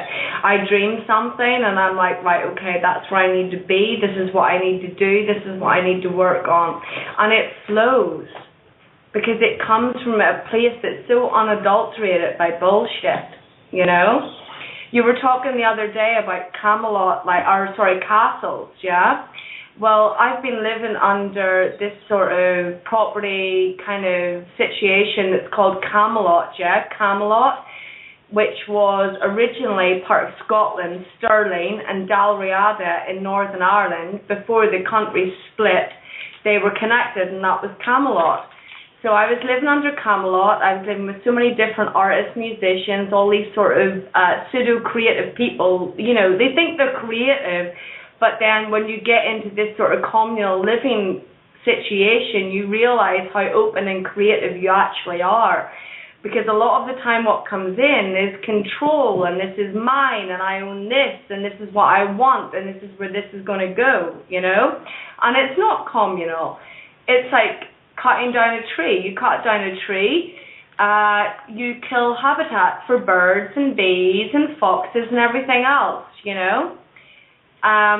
So I was living with Camelot for about 2 years, and they moved us into this property, and it was a Jacobean mansion. Lawrence of Arabia lived apparently, well, he did actually, as a fact, across the road in the fields in Chingford, which is outside London, and they moved us into this property, and it was like a microcosm of the macrocosm. The things that I learnt in that house, the fear that people have was like an extension of the fear people have in the universe.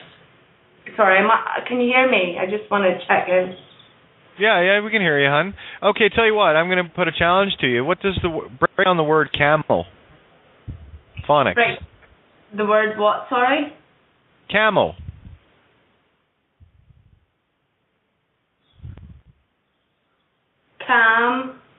L. Break it into 3 sounds. Camille. What does ka mean? What does ka mean in Egyptian? It's Ka's spirit, is it not? Spirit, yes. Me? I. Or magnetic electric. Yeah. The singularity of one. And what is L? It's intent. Yeah. That is the culmination of ka, me, L. That's why it is easier for a ka, me, L to pass through the eye of a needle. Needle, right? Yeah. Need L. You don't need L, and you certainly aren't going to get your knees to L. You are the master of your universe. All right? To get through the eye of a need L, or what happens if you get need in the L? That hurts. Okay? For intent area, Scorpio. Okay. And then it is for a rich man, a key man, to enter through the gates or katis of heaven. You cannot serve 2 masters, mother stars. You cannot serve 2 mother stars. You serve yours or you serve the dead one. Easy peasy. It's just like say 2 mother, because even there it's like a whole different story. I lived in a room on the west wing, and on the left I had a woman 49, on the right I had another woman at 46, and they were crone energy. Yeah, and one of their name actually breaks down into sad die murder. The person that lived next door to me, and she would try so hard to corrupt and sad die murder every light energy that came into that house. And this is a mansion that could have fit at 50 people, but it only had to house 8. But this is the problem we're fighting. When you're surrounded by people, they want to own, they want to occupy. Okay. Who is they? What part of you do you need to look at? Well, it's obviously a reflection of me as well. It's a materialist, isn't it? It's the Taurus energy that wants to own, occupy. Honey, it's only a reflection of you. This is why you are God in the center of the universe. Everything outside of you is merely a movie that is reflecting everything within you. It was a reflection of what could happen in later years, and I own it. I totally own it. Later years? Is that linear or lateral? I'm a tricky bitch, huh? I make everyone own every sound put out of their face. I suppose I'm talking linear, yeah. Right. So again, I'll make everybody accountable for every creation that comes out of their Taurus. And I will negate it, neutralize, dispel it, and change the intent to benevolence. And there is no benevolence in separation. Separation. Well, originally living with Camelot, which I decided I would want to. I wanted to include everybody. We had acres of land, we had a mansion. I did shows, I did music, I did parties. But then, fear sort of comes upon us, comes upon people, and they try to, cut down what you're trying to do, and that's what happened basically. So I moved on, Well, yeah, I don't hang out. That's the thing why this table, if you've noticed, that this is a very peaceful table. We don't get bothered here because we don't debate anything. We just simply share, have a look at it, pick out the gems of truth, and throw the rest away. Get rid of all the litter of the literal. It was a learning lesson, because for me as sort of 27-year-old, and I was floating around that house like a little Gemini child, having parties, and it was like Great Gatsby land, let's make sculptures, let's do crazy things, let's just get involved with the nature aspect. I was taking pieces of dead wood and making green men and just getting involved in the nature that we had on our doorstep without actually harming the habitat. And a lot of people started to get really cagey, and it was like they thought they owned this, and it was that mansion kind of vibe it gave off. They started becoming possessed possessed by the possessions, you know. Mansion, they become possessed by the bricks. They become possessed by statues. Hey, I get it. I'm getting you to practice some stuff here, Rebecca. Break down mansion for me. Man, Sion. Well, say it as you said it the first time. Break it into two, and now keep remembering this: that Ma is divine feminine creation, mother Ma, and mine. Everything is feminine. Well, that's creation. it. They were hanging on to this sort of vibration. You're getting literal again, hon. I need you to stop thinking so much. What's your sign? What's my what? Sorry. What's your spirit mind? Your zodiac spirit mind sign. I'm Taurus, Moon and Gemini. Okay, I need to stop being so fixed. You're phi crossed. Star crossed. Got it. Okay. And this is what I was talking about last night, in that I had to learn to be mutable instead of immutable. I had to learn to bring in the fixed part and the cardinal part. Every part of the zodiac matters. That's your universe design. As above, so below. I understand what you're saying. I am Taurus. I'm fixed. I hang on to things too. But my partner, she's Capricorn. She's Scorpio Moon. So it all kind of she was the reason that I got to move on from that and kind of let it go and move into a higher frequency with people who wanted to share things rather than own things. Well, yeah. It reminds me of the difference that Steve was talking about last night, and it was just a simple word change from collection to collective to connected. Yeah. Yeah, I mean, the problematic area with Tauran energy is it is fixed and it does like to hang on to matter, materialism, you know.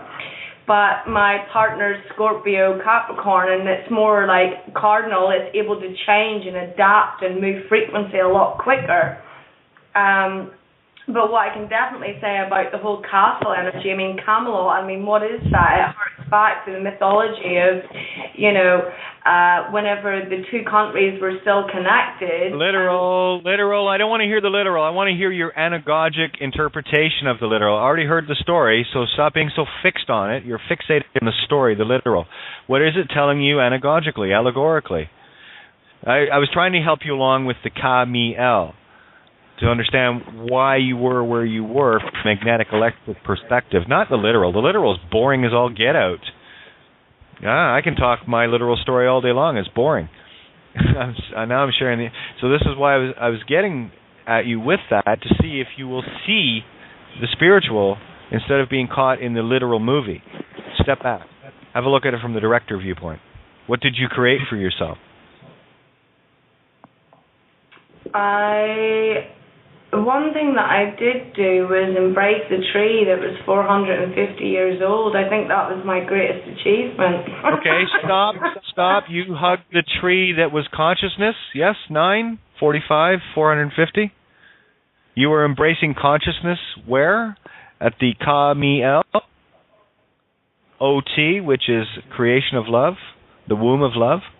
Camelot, Camelot-T. Yeah. This is why people need to stop literal fucking left brain monkey chatter describing their literal story, and they're missing the real story. And you know what the story is? It's you. You are more beautiful in your story than any literal translation you can give me. I want to hear about you. Your experience gave you the path to finding that, and I'm just trying to show you the way. See the difference? It's so profound. Profound. Yeah, I take it on, definitely. I suppose what the experience gave me was it connected me with back home, you know. I've been living in London 10 years. I'm moving back to Belfast. It's where I need to be because doctors are trying to basically classify my brother as something that he's not because they don't understand him. So, in a Taurus. way... You're still seeing everything external. You're not bringing it in.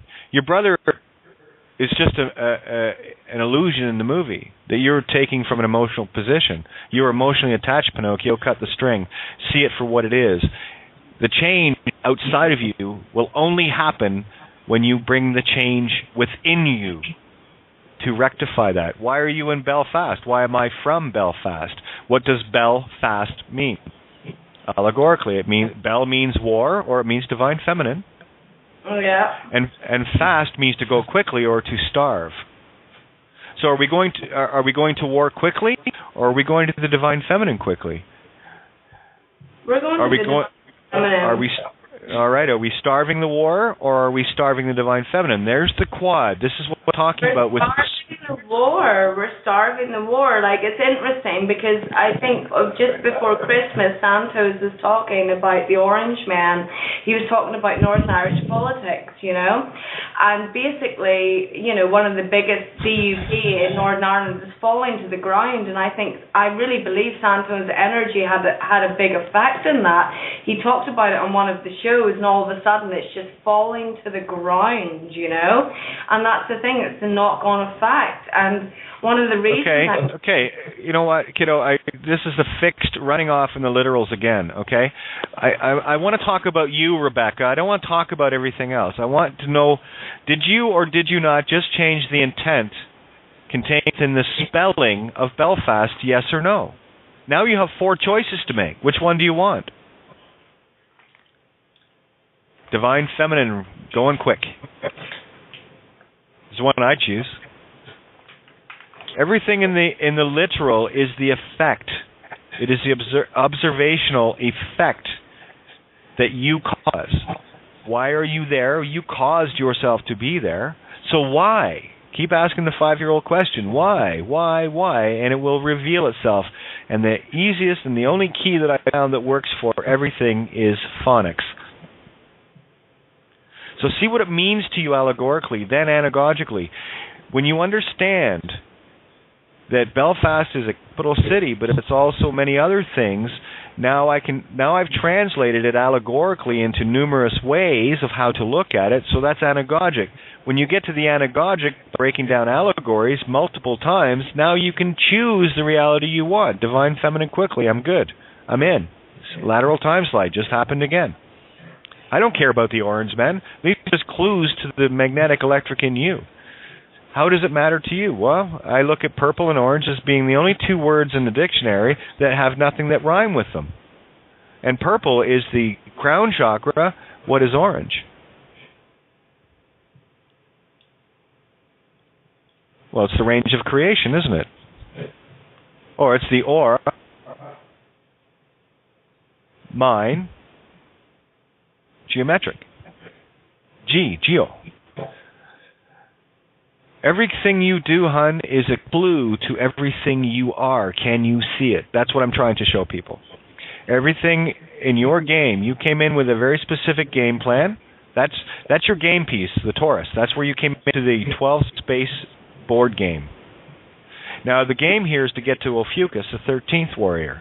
So you have to go through each one of the zodiacs and find the things, and you have the clues. Right? My clue as a Gemini was that I think too much and that I'm too mutable. I'm too changing. Mm-hmm. So your Taurus sign says that you're too fixed. And you're cutting things in half too much. Halve, H-A-L-V-E, sounds just like A-V-E, doesn't it? Phonics. There's a quad in everything. I'm just here to illustrate that. You want the 5th dimension? Well, you got to find the 4th one first. Because that's how I count anyway. 1, 2, 3, 4, then 5.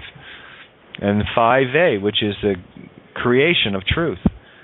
So what we're in right now, anagogic, is the 5th dimension, the 5A, the sacred geometrical creation of truth, which shapes our new reality that we choose to have. Mm-hmm. Does that make sense to you? It does, yeah. Okay. So this is why we got to stop being in such a hurry. This is the only way you can stop that is to spend time with you, God. You want to spend time with God? Then sit down, shut up, and get deep and get dark. That's where you find your roses. You won't find them walking around in this cane field. You're limping, you're using a cane. 2, it's all ragweed. Hope you brought Kleenex. And it's also in stain because there are people that are picking the ragweed seeds, replant them, expecting roses. It's not going to happen. That's doing the same thing over and over again. That's insanity. Defined. So get home. The best single advice Kate can give you is to get down, get deep, get to know yourself. Yep. Shut the fuck up. Yeah, you beat me to it. I tell you what, it's hard because everybody thinks when they're sleeping, you're not shutting it down. Well, there's nothing to shut down. I mean, I lived 4 years. Oh, there is. Trust me. Well, I lived 4 years. I didn't ever leave my home. I stayed at home for 4 years. I meditated. Did you go and sit in your garden? I sat in my garden. Foxes would actually come up to me like I was their best friend. I sat there for 4 years. 4 years. That's what we want to hear. Yeah, and what do you want to do now? What was the fox? Well, even today, I'm leaving London in 2 days' time, and this fox has been, for some reason, guarding my front window. Okay, can I tell you why? Hey, let me tell you the anagogic reason why that fox keeps showing up or kept showing up. You are the foe of life, and it's coming there to tell you that. Watch nature; it will explain it to you. Yeah. I understand that, I can. Okay, now here, Rebecca, here's what I want you to do now. Do you have a different reality from before the show as now? I bet you now if you go and sit with yourself, knowing that you're thinking too much, that you're too fixed, that you're too Taurus, and you're creating all sorts of shit, and you're attracting the foe of life, Fox, to you, that is a good indicator to me that these are the things within me as well that I have to look for. So I accept the things. I accept it for you as for me, because we are one. So go and spend that deep, dark time now and see what... And you got to shut the brain down. You got to shut the lefty off. And like Bill said, all you got to do, lightning doesn't take long to go fly to the ground. I haven't participated. I've lived in London 10 years, and the last 6 months I haven't worked, I haven't paid rent, I haven't participated in anything outside of myself for 6 months. I've been painting in a room, basically squatting, not paying rent, not opening mail, not sort of adhering to any system. The only thing that I'm adhering to is the oil outside my bedroom window and the foxes. That's it. That's reality for me. Right. I'm not. Here's the thing. I'm trying to give you tools to climb even higher, if you want them. I'm trying to give you a plateau. I'm trying to show you where you're at, so you know where to climb from. That's all. I'm here now. Even moving back to Ireland, usually, I'd have to pay for anything. I've exchanged art to get there. I am not, Rebecca. Monetary system. There's no. The only exchange is my creativity for transport. That's it. I'm on a vein now where it's like I don't have bank accounts. I have none of that stuff. I'm exchanging my creativity for transport. At what point did I question your ability to create? I am merely just trying to give you a tool to create even more. That's my benevolent intent. We all want it. We definitely all want it. But, going back to what we... You keep saying but, negating everything that you just agree with. So that's your fixed Taurus that you need to just let go. And I'm going to let you ponder on that. You're not going to say another word. I need you to sit and think on that. Because the left brain's going crazy trying to defend itself, and it doesn't need defending. So I'm going to bring somebody else in while you ponder that.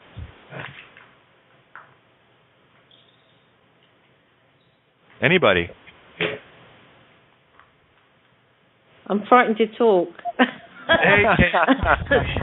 I'm the other Taurian, but I'm kind of, zoning out here because it is 3:40 in the morning. So I'm just going to love you and leave you and just to say it was a great night with Bill and yourself and everybody else. Thank you, my love. Okay. Hey, here's a question. Before you go, here's a quick question for you. Okay. Now, could you relate with what I was talking about in terms of Taurus from your point of view? Absolutely. We are very stubborn, for sure. And what it is also looking out of yourself, as you know, we're all led to believe, you know, to be part of this and to be part of that. It's not the answer. The answer is in yourself. And searching the love is, you can only love yourself as you want yourself to be loved. So, I mean, you know, from my experience in life.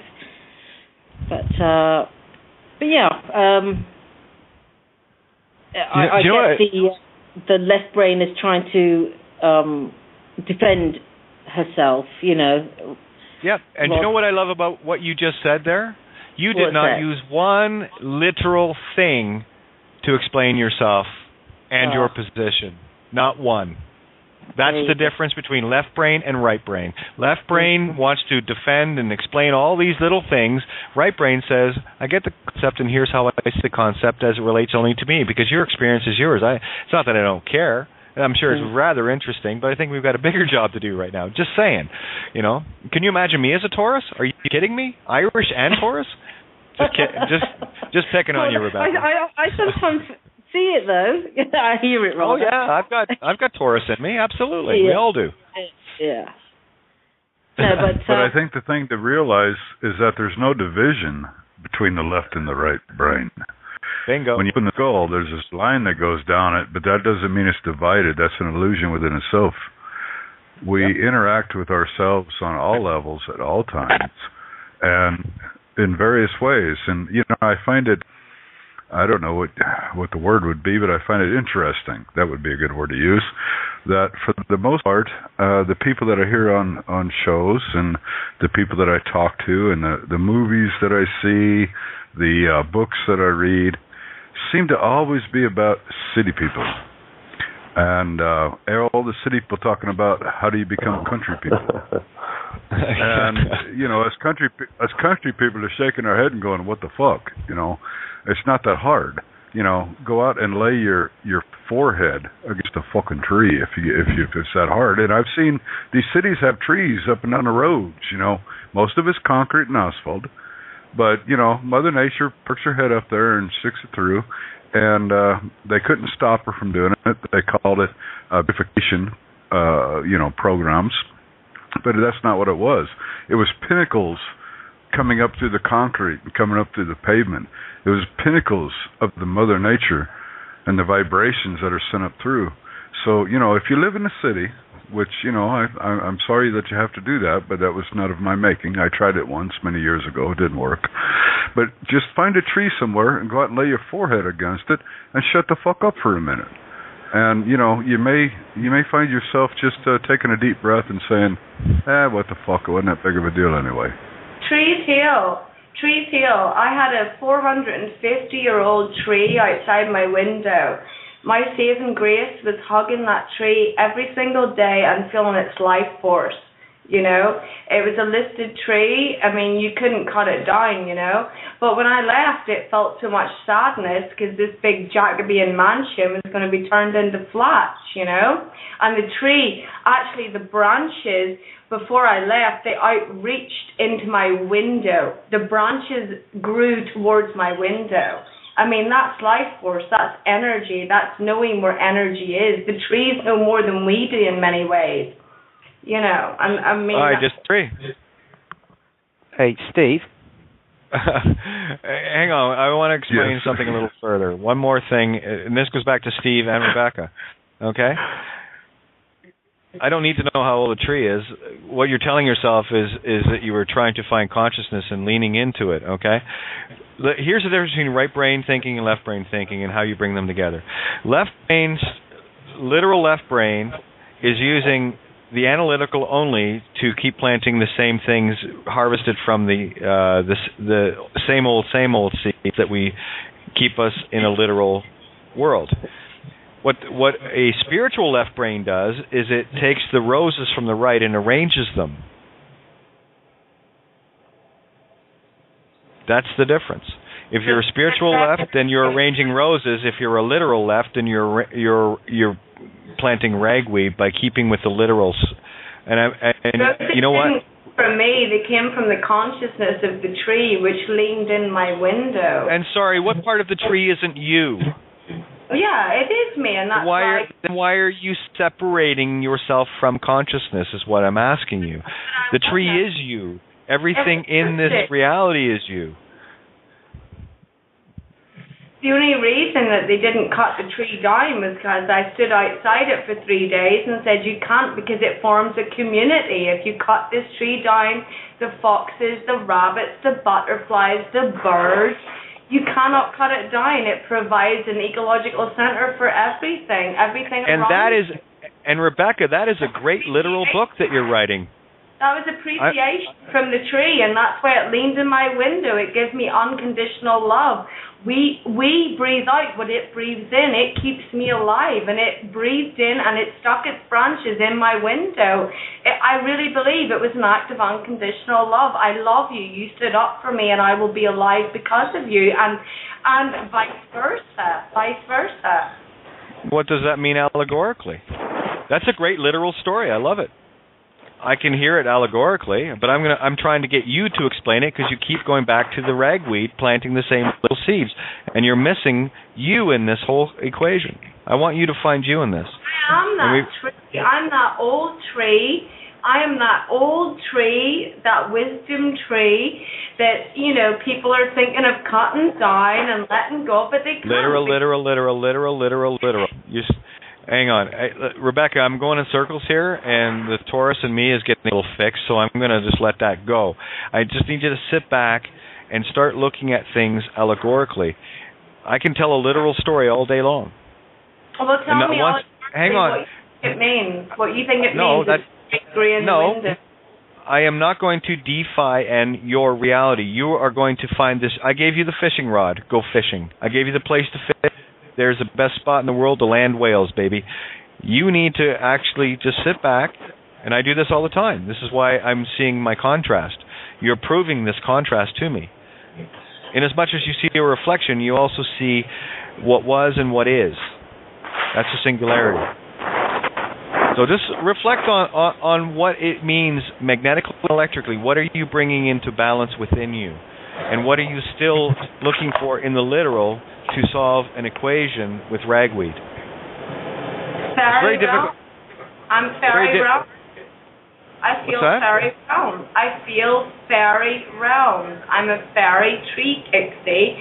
I connect with trees. They are part of me. They're my ancestors. I respect and I love them unconditionally. And that's what that was a sign of. Why else would a tree grow in your window? It's like, I love you, you're mine, you're me, I breathe life in it, and it breathed life in me for a year. That's all physical. I want spiritual.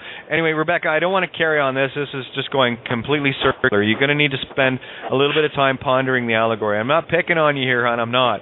I'm trying to give you the tools to take you up to the next aha level. Been there, got the T-shirt, gave it back. Now I've got a really nice new shiny tank top, and I'm looking for more. Can I throw one thing in there for her real quick? With her connection to the trees, if she would like to research the ancient mythology of the goddess Sophia, according to that mythology, women, not men, but women came from trees. Well, again, this is Ent, right? Ent, the trees from Tolkien, is mind. Yes, of course, everything came from mind. So I'm totally agreeing. I just don't waste time getting to there. That's the difference now. That's all. Because I hear it immediately. I hear creation as it is, not as it has been defined for me. That's all I'm trying to share here. And yeah, we're getting there. And what this is showing me is what in me do I still need to fine-tune. I'm looking at my reflection as what do I need to work on, and also what I have accomplished at the same time. There is no judgment in that. There is only observation. It's beautiful. It is unconditional. It is perfect, just like you. I keep telling you that. You guys are all perfect. When are you going to start actually knowing that? I don't need you to believe me. Know this. You are God. You are the ent. You are the tree. Tree is the physical manifestation of that allegory. The tree is the effect, not the cause. And we have been doing backwards here for so long, thinking that the effect that we are looking at is the cause of our reality. No, it's quite the opposite, Alice. Get through the looking glass and you will see this. I got to tell you, I was talking with Mark earlier about math magic. It's on YouTube. I want everyone to watch this tune from the 1940s and tell me if you've seen it before. It will mean, I guarantee it will mean something entirely different now. And I've got Michael Wright in the call here. We've only got 8 minutes left, so I want to make sure I get everybody in here. So, Michael, are you there? Yeah, I'm here. Can you hear me? Loud and clear.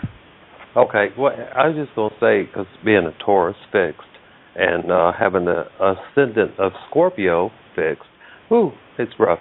Anyway, if you get beyond the physical into the other dimension and just realize that we are God, the co-creators, the magnetism, the stillness, the white, the witness, the cause, the power, the knowledge, the unity, and not the motion, the red, the blue, the effect, the force, or the emotions and the thought and the duality, and just find that balance. You just hit it when you get there, and it's just beautiful, beautiful. You just know it. You can't explain this. You just know it. Is that fair? Oh, that's very fair. And I was going to mention that with Bill and you, just beautiful, beautiful. I listened. It was just absolutely beautiful.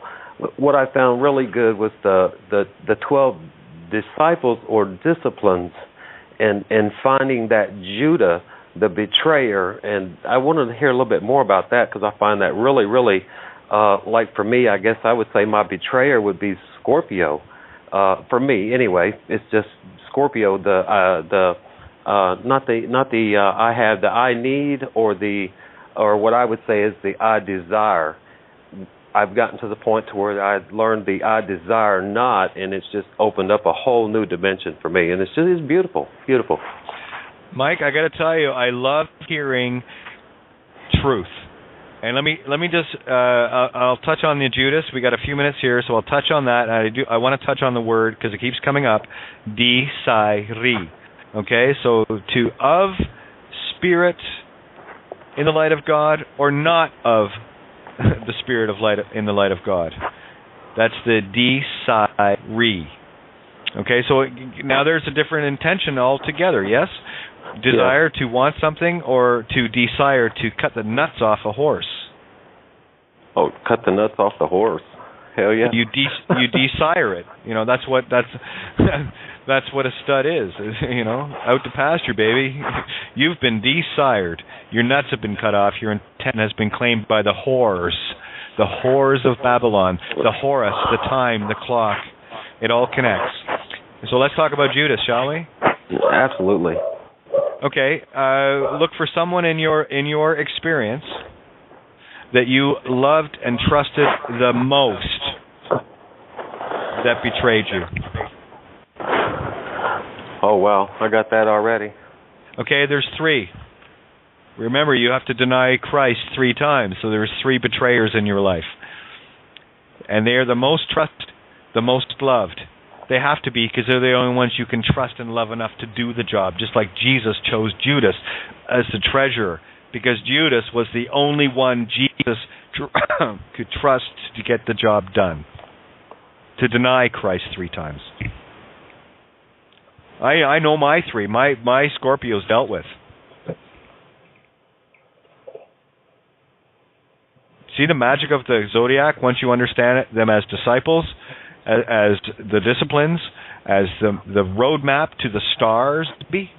When you get it, you want your strands of DNA back? Well, get round the zodiac and start asking yourself the Aries, I am not, and you will know, you will feel a little resistance in your heart whether you've achieved that or not. And I went through the signs last night, and there's a few signs that I'm still working on. But I asked myself honestly, have I mastered this yet? Can I claim to have that strand of DNA yet? And when the immediate answer is yes or no, because I ask myself and I am true to me, I have my answer. When the answer is no, okay, what do I need to look at? You have to be excruciatingly honest with yourself. It's like when people say to me, well, Kate, to be honest, well, I don't expect you to fucking lie to me. Can I ask a question? Just did. Ask another one. And I do that not because I'm being a bitch, but because I'm showing the level of permission that we have been seeking from the illusion of our lives to break that program. You are God. You don't need to ask to make a comment. You just fucking make it. With comments. Kate, that was so spot on. The 12 zodiac things. Hey, what's up, dude? The 12 things you did yesterday. Oh, that Mike? I want to write it down.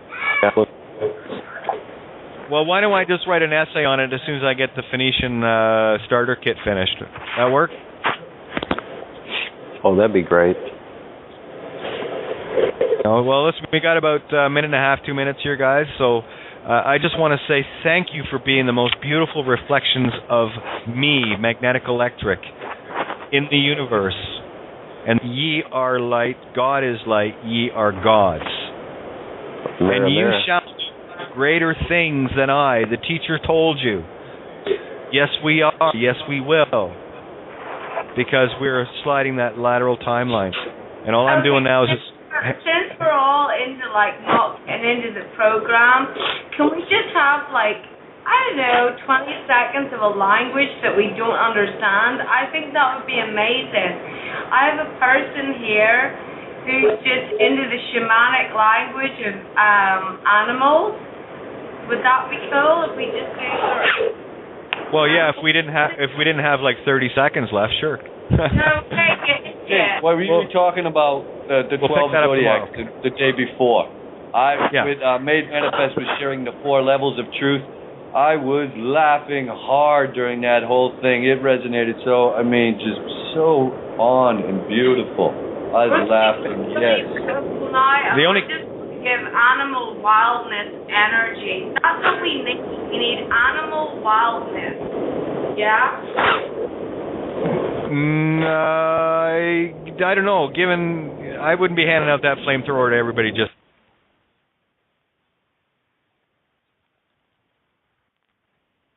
Instead of burning them by getting into debates and arguing, that's what it means to burn your bridge. You're burning your link to the next truth. So stop burning bridges. It was my dad's favorite song in the 70s that came out with Kelly's Heroes. Are you kidding me? Oh, unbelievable. The Key of Owls.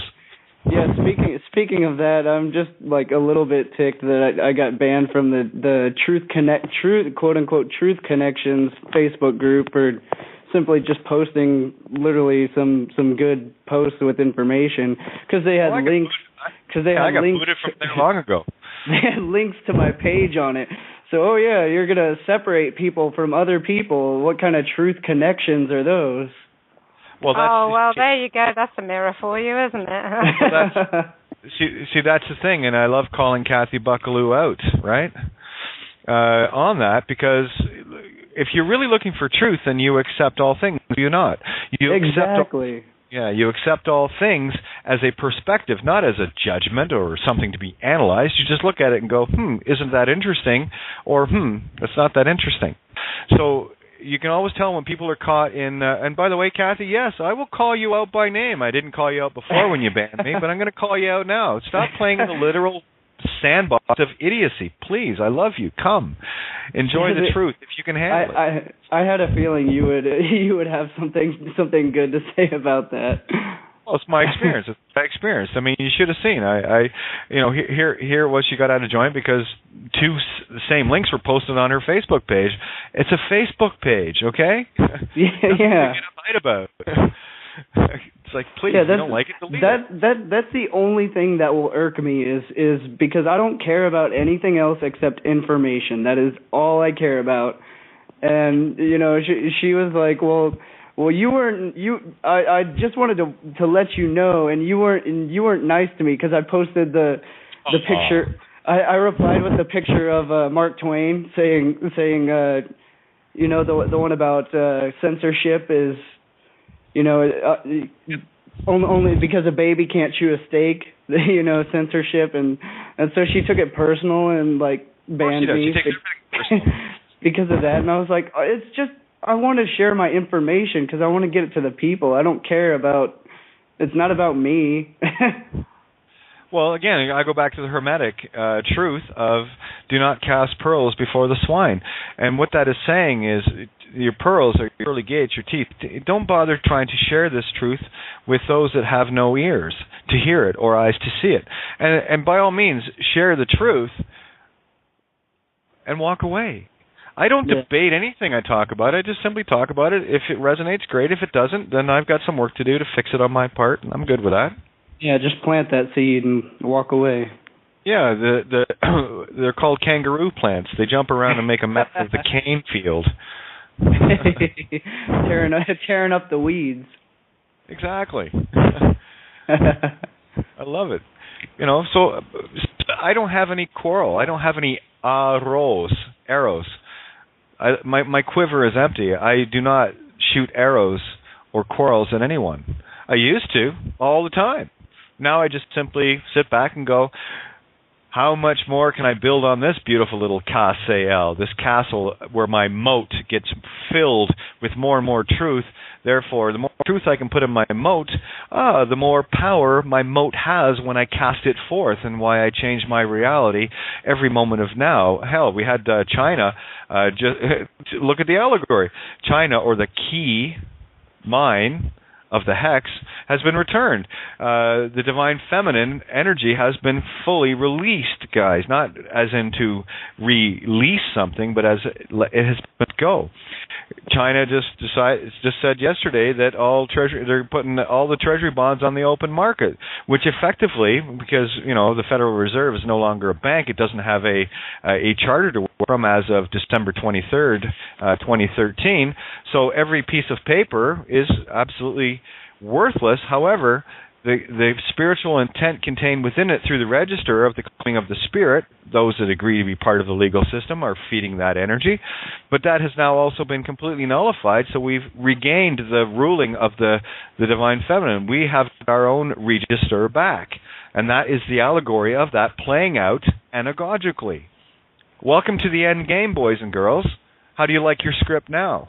A lot better than the one they were trying to say, huh? Hell yeah. So there you go.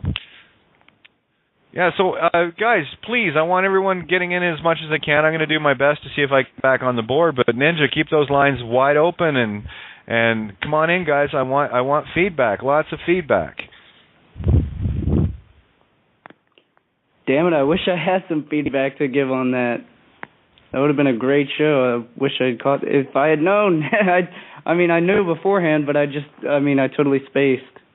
That's all good. It's all good. Let's just say, from my perspective, I had a great conversation where there was aha moments back and forth, and because it's beautiful actually just to interact and go, now I know where I can put this piece to raise it up to this piece, and yeah, then we did get a wow out of Bill, didn't we? It was quite something. Yeah, Kate, it was quite nice.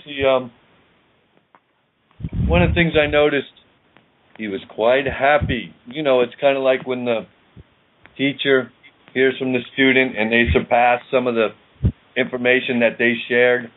He was getting those moments. And then you could see him working like, yes. This is where you get both student and teacher as a singularity, and that's what I am. I love being the student, and the best way to learn is to become the teacher, to become the student, to become the teacher, to become the student, and on, infinite. And I got to tell you, I loved the energy when Bill first came in, not quite sure. Then you could hear his excitement building as he was getting things, and we were putting these pieces together, and we hit on a lot of key videos that he has. That's why I kept bringing them up. I want people to watch them now from perspective, and you'll see so much more. I mean, I'll listen to the same Bill Donahue video. I could listen to the same one every day and pull something new out of it because my eyes and ears are changing instant by instant. Yeah, you go through those layers. You peel back a layer every single time, and how many times? Same with your own. Same with your birth chart. With your birth chart, I mean, every time you read it, you peel back new stuff. Right. What was I going to say there? Forgot what I was going to say. Sorry, I do that too. No, it's okay. See, I deal in instant downloads, so there it is, that bolt of lightning, right? How long does it take lightning to hit the ground from the sky? Not much. And I always, like I tell people, I have a 10 years grasp on it, so it's I have no words for this, but I got to tell you though, with just sitting in on that call. And the magic. Oh, that's what I was going to say. How many variations of Cain and Abel have I shared with you guys? The same story. I've told it probably at least 20 or 30 different ways. I put a couple of versions of it in essay form. And it goes so much deeper than that. So much. And there's more layers to peel. Yeah, go ahead, Ninja. No, I just wanted to let you know I fell over on the call. I got back in, so I don't know what I've missed. But we've got two other callers on with their hand up. We've got Steve and Asia Blue. So I've just done. Go ahead. Reel them in. Anyone that shows up, just open up the lines. Hi, it's Maria. Maria, how are you? I'm very good. It was a historical moment tonight. Just great to have you and Bill, because I know how much you've loved him, and I love him, my God. and you two together, and yes, as you said, you started the program on a high level with your allegories and breaking things up, and then he got it, and then he was flying with you, and it was just, I'm not there, as I keep saying, but I'm appreciating more and more, and I think when you have someone new, you talk slower, and therefore you grasp it quicker, better, because he say, she say, she say sometimes is a bit fast. So absolutely. For us, I am mindful of that, so I'm hoping that I do carry that, because I have to keep my Mercury outboards in check. So I'm always visibly aware of the Gemini and go and just chill, Your mind is very quick, and just by a delay of a breath, it works better, for me anyway. But anyway, it was just fabulous. So I just wanted to, be in there for this historical moment, because I'm sure he will hopefully grasp this new medium, and it'll open up another audience for him. So, yeah. We want more. And what a pity about Santos as well. Oh, it's okay. Santo is here. No pity at all. He is setting up a sync school, and he is...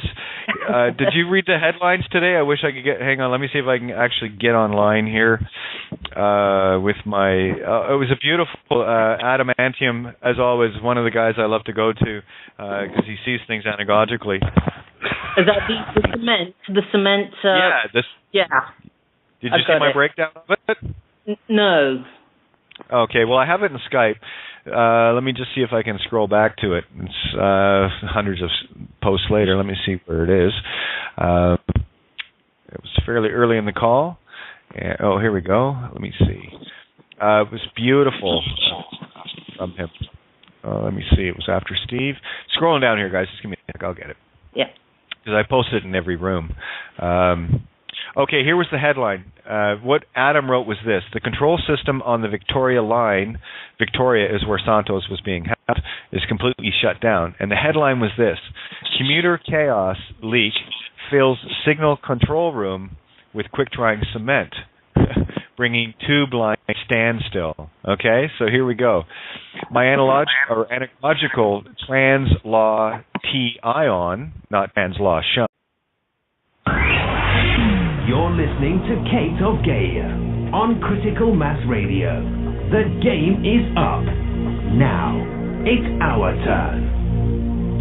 Okay, indeed it is our turn, and I'm hoping that everyone can hear me. My web browser crashed. I can't get it open. Funny enough, though, the Skype seems to work all the time. There's just some sort of a hiccup with the actual internet web browsers. Go figure. Anyway, I have no means of opening any mics on the board, Ninja, so... I can do that, Kate, and I can hear you loud and clear my end at least, so okay. There we are. Good. Excellent. So I'm just going to do the shout-out to everyone out there. Just a nice thumbs up if you can hear everything clearly. Puts me... There we go. All good. So yeah, wow, that was quite a trip there, having a walk down memory lane with Bill Donahue, and go figure, what are the odds, you know? Apparently 100%, you say. So it was beautiful. So I'd really love to get people's input right out of the gate here, as far as how you felt the interview went, the flow. Did we cover a lot of stuff?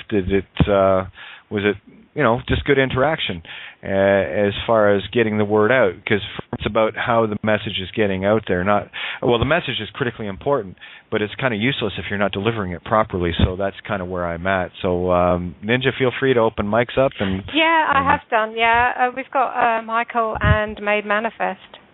Oh, okay. Well, that's one of you guys can start. Okay. Mike, go ahead. Yeah. You know what I'm reminded of? What Seven said. It goes beyond the words, even, Kate. Yes, the words resonated true. It's the feeling and the intent behind there. Beautiful. Yeah, I thought it was a lot of fun personally. I was going to have fun with it anyway. I mean, to me, it was a magical moment. So what I found most joyous about it was the fact that, given all of the things that Bill has given me in terms of allegory, opening my eyes to certain things, I was able to build on that in my own reality. And I was able to give some of that back, where he got to have a few, isn't that interesting moments. And that's what this is about. This is how we co-create. We build our ideas and truths upon our ideas and truths, and we don't need to debate them or of-bait them. We just simply need to look at them, and if they resonate, great. And if they don't, well, we need to keep looking, don't we? Yep. Fuck, I missed Bill Donahue interview. Well, I guess, It's all right.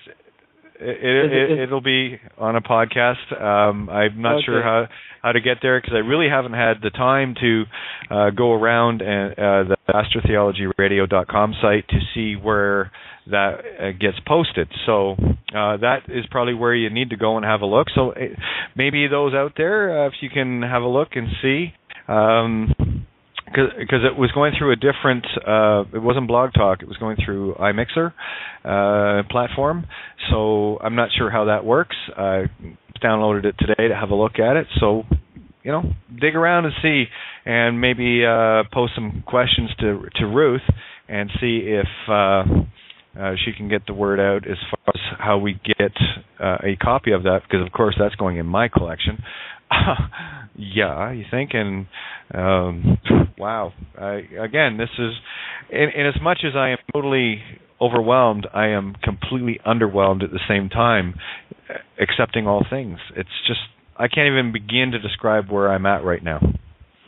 Okay, you know what? I was grinning like a Cheshire cat when you got a wow out of Bill Donahue. It's like, yeah, how many wows does he get from people that he never hears? And then, how lovely is that? And by the way, hi to Made Manifest, mate, my little FB mate. What's up, Ninja? Yeah, all right, mate. Nice. We were chatting the other day on Facebook, and he said, "Oh, I've never heard you on the show when I've been on." So yeah, here we are. There you go. There you go. Yeah. Nice. Yeah, I mean, really, Bill has given me enough wow moments. I thought I owed him a couple. Yeah, exactly. Got to return the favor. Right. That's what we do. This is co-creation. This is how co-creation works. When we take a great idea that resonates with us and we look at it and have a look from our point of view and go, oh, well, look what I found in the same thing. And then you share that with the rest of the points of view. And then they go, oh, that's so cool. And then they look at it again and they say, and here's what I see in that. And they share it. And that's how we build on it. That's Jacob's ladder. We're literally, if you can envision two people on a ladder, one person climbs up, the other one is stable, joining 2 points of the ladder together, and you climb up over them to get to the next highest point, and then you reach down and grab them as they climb up over you on that bridge. You are the bridge of knowledge. And when we cross each other's bridge, translation, is this. We defy N, which is D, of, or not of, phi, sacred creation, mine, N, of consciousness, 9 in the mirror. So we define our reality of creation, mine, or we let another define it for us, undo creation, mine. It all depends on your and only your definitions or definitions of the words. If you accept the literal, you get the literal. If you change the intent, you change your reality. Say meant, creation mind. Santo is the leak filling their control room, aka jail, creating calm muter with silent chaos, IO creation. This is how I choose to read it, and therefore it is my intent because I inject my intent. I am not being defined by another. I am defining myself. My say L F fa note heart. Fantastic. Yeah. Oh, you. Well, it is. I mean, it is that thing of loving yourself enough to trust yourself, and like you say, these download moments can only happen when you're still with you, with oneself. Yeah. So So all this learning, I literally woke up on December the 21st. 2 years ago. And I'm more solid in myself for this journey. The answers are there here now. So what was it that triggered it for you on that day? Jordan Maxwell. Really? I came across Jordan Maxwell on the 21st. Perfect. And I sent this the video. I think it was Republic. To my ex-husband at the time, who was still friends, and I said, "Wow, talk about an awakening! Look at this, And since then, it's just I've absorbed it 24/7, And Kate says he goes to bed with Bill. I go to bed with Bill, Kate, and Santos. Or George. Indeed. So and that's my sanity. It grounds me. So, right on. I mean, anyway, carry on. Sorry. I was going to say, what I'm going to do here is I'm going to reboot my computer so I can try to get this board open. So, Ninja, you're at the table right now? Yeah, I'm here. Okay, so if you can carry on as the host with the most, I will reboot on my end, and I'll join you guys back in. I'll call back in through the board. So... there you go. Wish me luck. Okay. Good luck. Okay, so I'll be there you go. Myself luck. It's all good. I'll see you guys in a few minutes. Remember, the show rolls, so I want to do this now while it's going to roll anyway, whether I'm on the board or not. Okay, so I'll be right back, guys. Okay. Have fun. I'll be right back. Yep. That's a ninja. No, sorry, Maria. What were you saying? Go on. Yeah, no, it's, thank you for being there, because you're obviously part of this happening. I really see it as, a moment in time, and we're, the ones that are awake are here, pretty much. Yeah, it's a moment outside of time. Yeah, and I'm in France. I don't think there's many of us here in France, to my knowledge. So this is where I get a decent conversation. You get your kicks. Yeah. So on Route 66, as they say. Yeah. But yeah, I mean, and just the creativity. Ninja, your poems and so forth, and Bindi. You're like family, even though you don't know me. But there you go. Yeah. That's amazing, isn't it?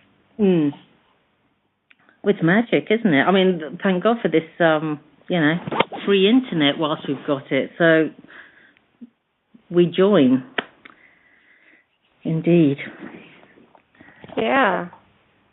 So nobody else appears to have their hand up to have the microphones open. But Steve, you're in the call unless you've disappeared and gone off to make a cup of tea or whatever you do, wherever you are. How's it going? It's doing fine, but I don't drink any tea. I know. I was just being mean. Yes. Oh, by the way, Maria, I live about 7 miles from Route 66. Oh, you do? I thought you said you were going to live in France for a minute. Okay. No, yeah. I'm a Missouri hillbilly, so yeah, Route 66 runs right outside my back door, and not too far. There you go. I hope it's not too close though, with all the traffic. But no, it's far enough away. Yeah, I'm originally from London, so another Londoner. I'm sorry. Yeah. Well, I was born in the Midlands, but I lived in London most of my life, so. Oh, okay. Well, yeah. And then I escaped the weather, so I'm in the south of France for a bit of blue sky. Oh, wow. Speaking of weather, I mean, I don't know about you over there on Route 66, Steve, but I'm in San Antonio, Texas, and it was funny. Not yesterday, but the day before, it was like almost 90 degrees. It was beautiful. It was hot. And then tonight, it froze over. And then tomorrow, it's going to be 80 degrees again. So, wow. We've got a bit of an echo going on, and I don't know if it's an unmuted mic. No, it's me, probably. Is it really? Dear, oh dear, oh dear. I was going to say, when you just mentioned the weather there, made. Yeah. Cold hard truth, followed by the warm light of reality, isn't it? Yes, the light of Ra. Yeah. Yeah, the weather has been quite tricky. I've seen where it was 30 degrees and snow in Galveston today, so that's quite a difference for them. But we've had some variances, big swings here. It was 0 last night, hit about 15 for a high today, or that was yesterday, and then it went back down to 0 again, up to 30 today. Tomorrow's supposed to be up to 50. And then on Tuesday, back down to 15. So, it's just a roller coaster. Yeah, for sure. A lot of things are checking in. Like I mentioned last night, it's we have a big energy change going on in the cosmos, and then we have quite a bit of changes going on here on Earth as far as our electromagnetic fields and our atmosphere collapse, and then you have all the geoengineering that's going on. So there's just a lot of variables. Well, we had an electromagnetic field going on earlier tonight with Kate and Bill. There you go. How about that? Wow. Yeah, it really was. Yeah, stirring it up. Yeah. Stirring that pot. I unmuted area code 530. If you're there, please do join in. Hello everyone. It's Janet. Hi. Hi. Yeah. How did you manage to listen earlier? Oh, she's dropped. Her call's dropped. Okay, maybe she'll call back. Yeah, I remember she had a not too great of a connection the last time she was on. We were talking, but hopefully she'll get back in. Skype and everything. Well, she was calling in on the phone line, but I mean, my Skype is on and off. It's up and down like a yo-yo or a horse knickers. But there you go. Well, in the case of the Whore of Babylon, her knickers aren't even on anymore, are they? She never even had any knickers, did she? Come on. Well, she's been ousted, isn't she? She's having to hand over the reins to Charles, apparently. Who's the Whore of Babylon? Not that. The Queen. Oh, we're talking about a different entity now. She's not who I see as the Whore of Babylon, anyway. Okay. No, not quite that accomplished. Who's yours? The Pope? No, the whole thing. Okay. Yeah, or any fractal part of it. Go on, I'll give you that. Go on. Okay. So what are you saying about Queenie? What's the latest? Apparently, Queenie is handing over the reins to Charles and William, before she dies. Normally, it's till she dies. Yeah, but obviously, her connections with the paedophilia ring, I presume, is one of the reasons. Who knows? But Well, none of this surprises me. This has been coming for a long time. She's already bowed twice in the non-physical realms. So, I witnessed that already twice. Yeah. So, yeah, well, that's all. It's irrelevant to us what they do. That's not even in our realm anymore. They just do what they like. Totally irrelevant. There's no impact on us at all, unless you want them to. Not for me. Well, obviously the power is diminishing fast, so, she has no hold. Well, certainly not they never now. did. They never did they? That's the thing, isn't it? I guess. Yeah. I mean, I suppose knowing... to buy into it.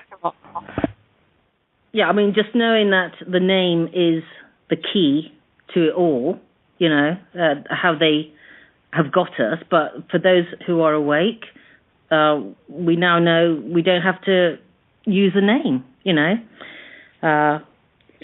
should it come to that. So, again, learning all this here in the last few years. So, it's all good stuff.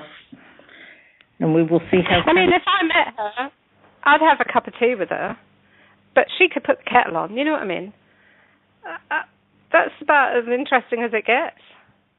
Yeah, well, whether that would be interesting, if you nicked her... Well, of course it'd be interesting. Meeting people is always interesting.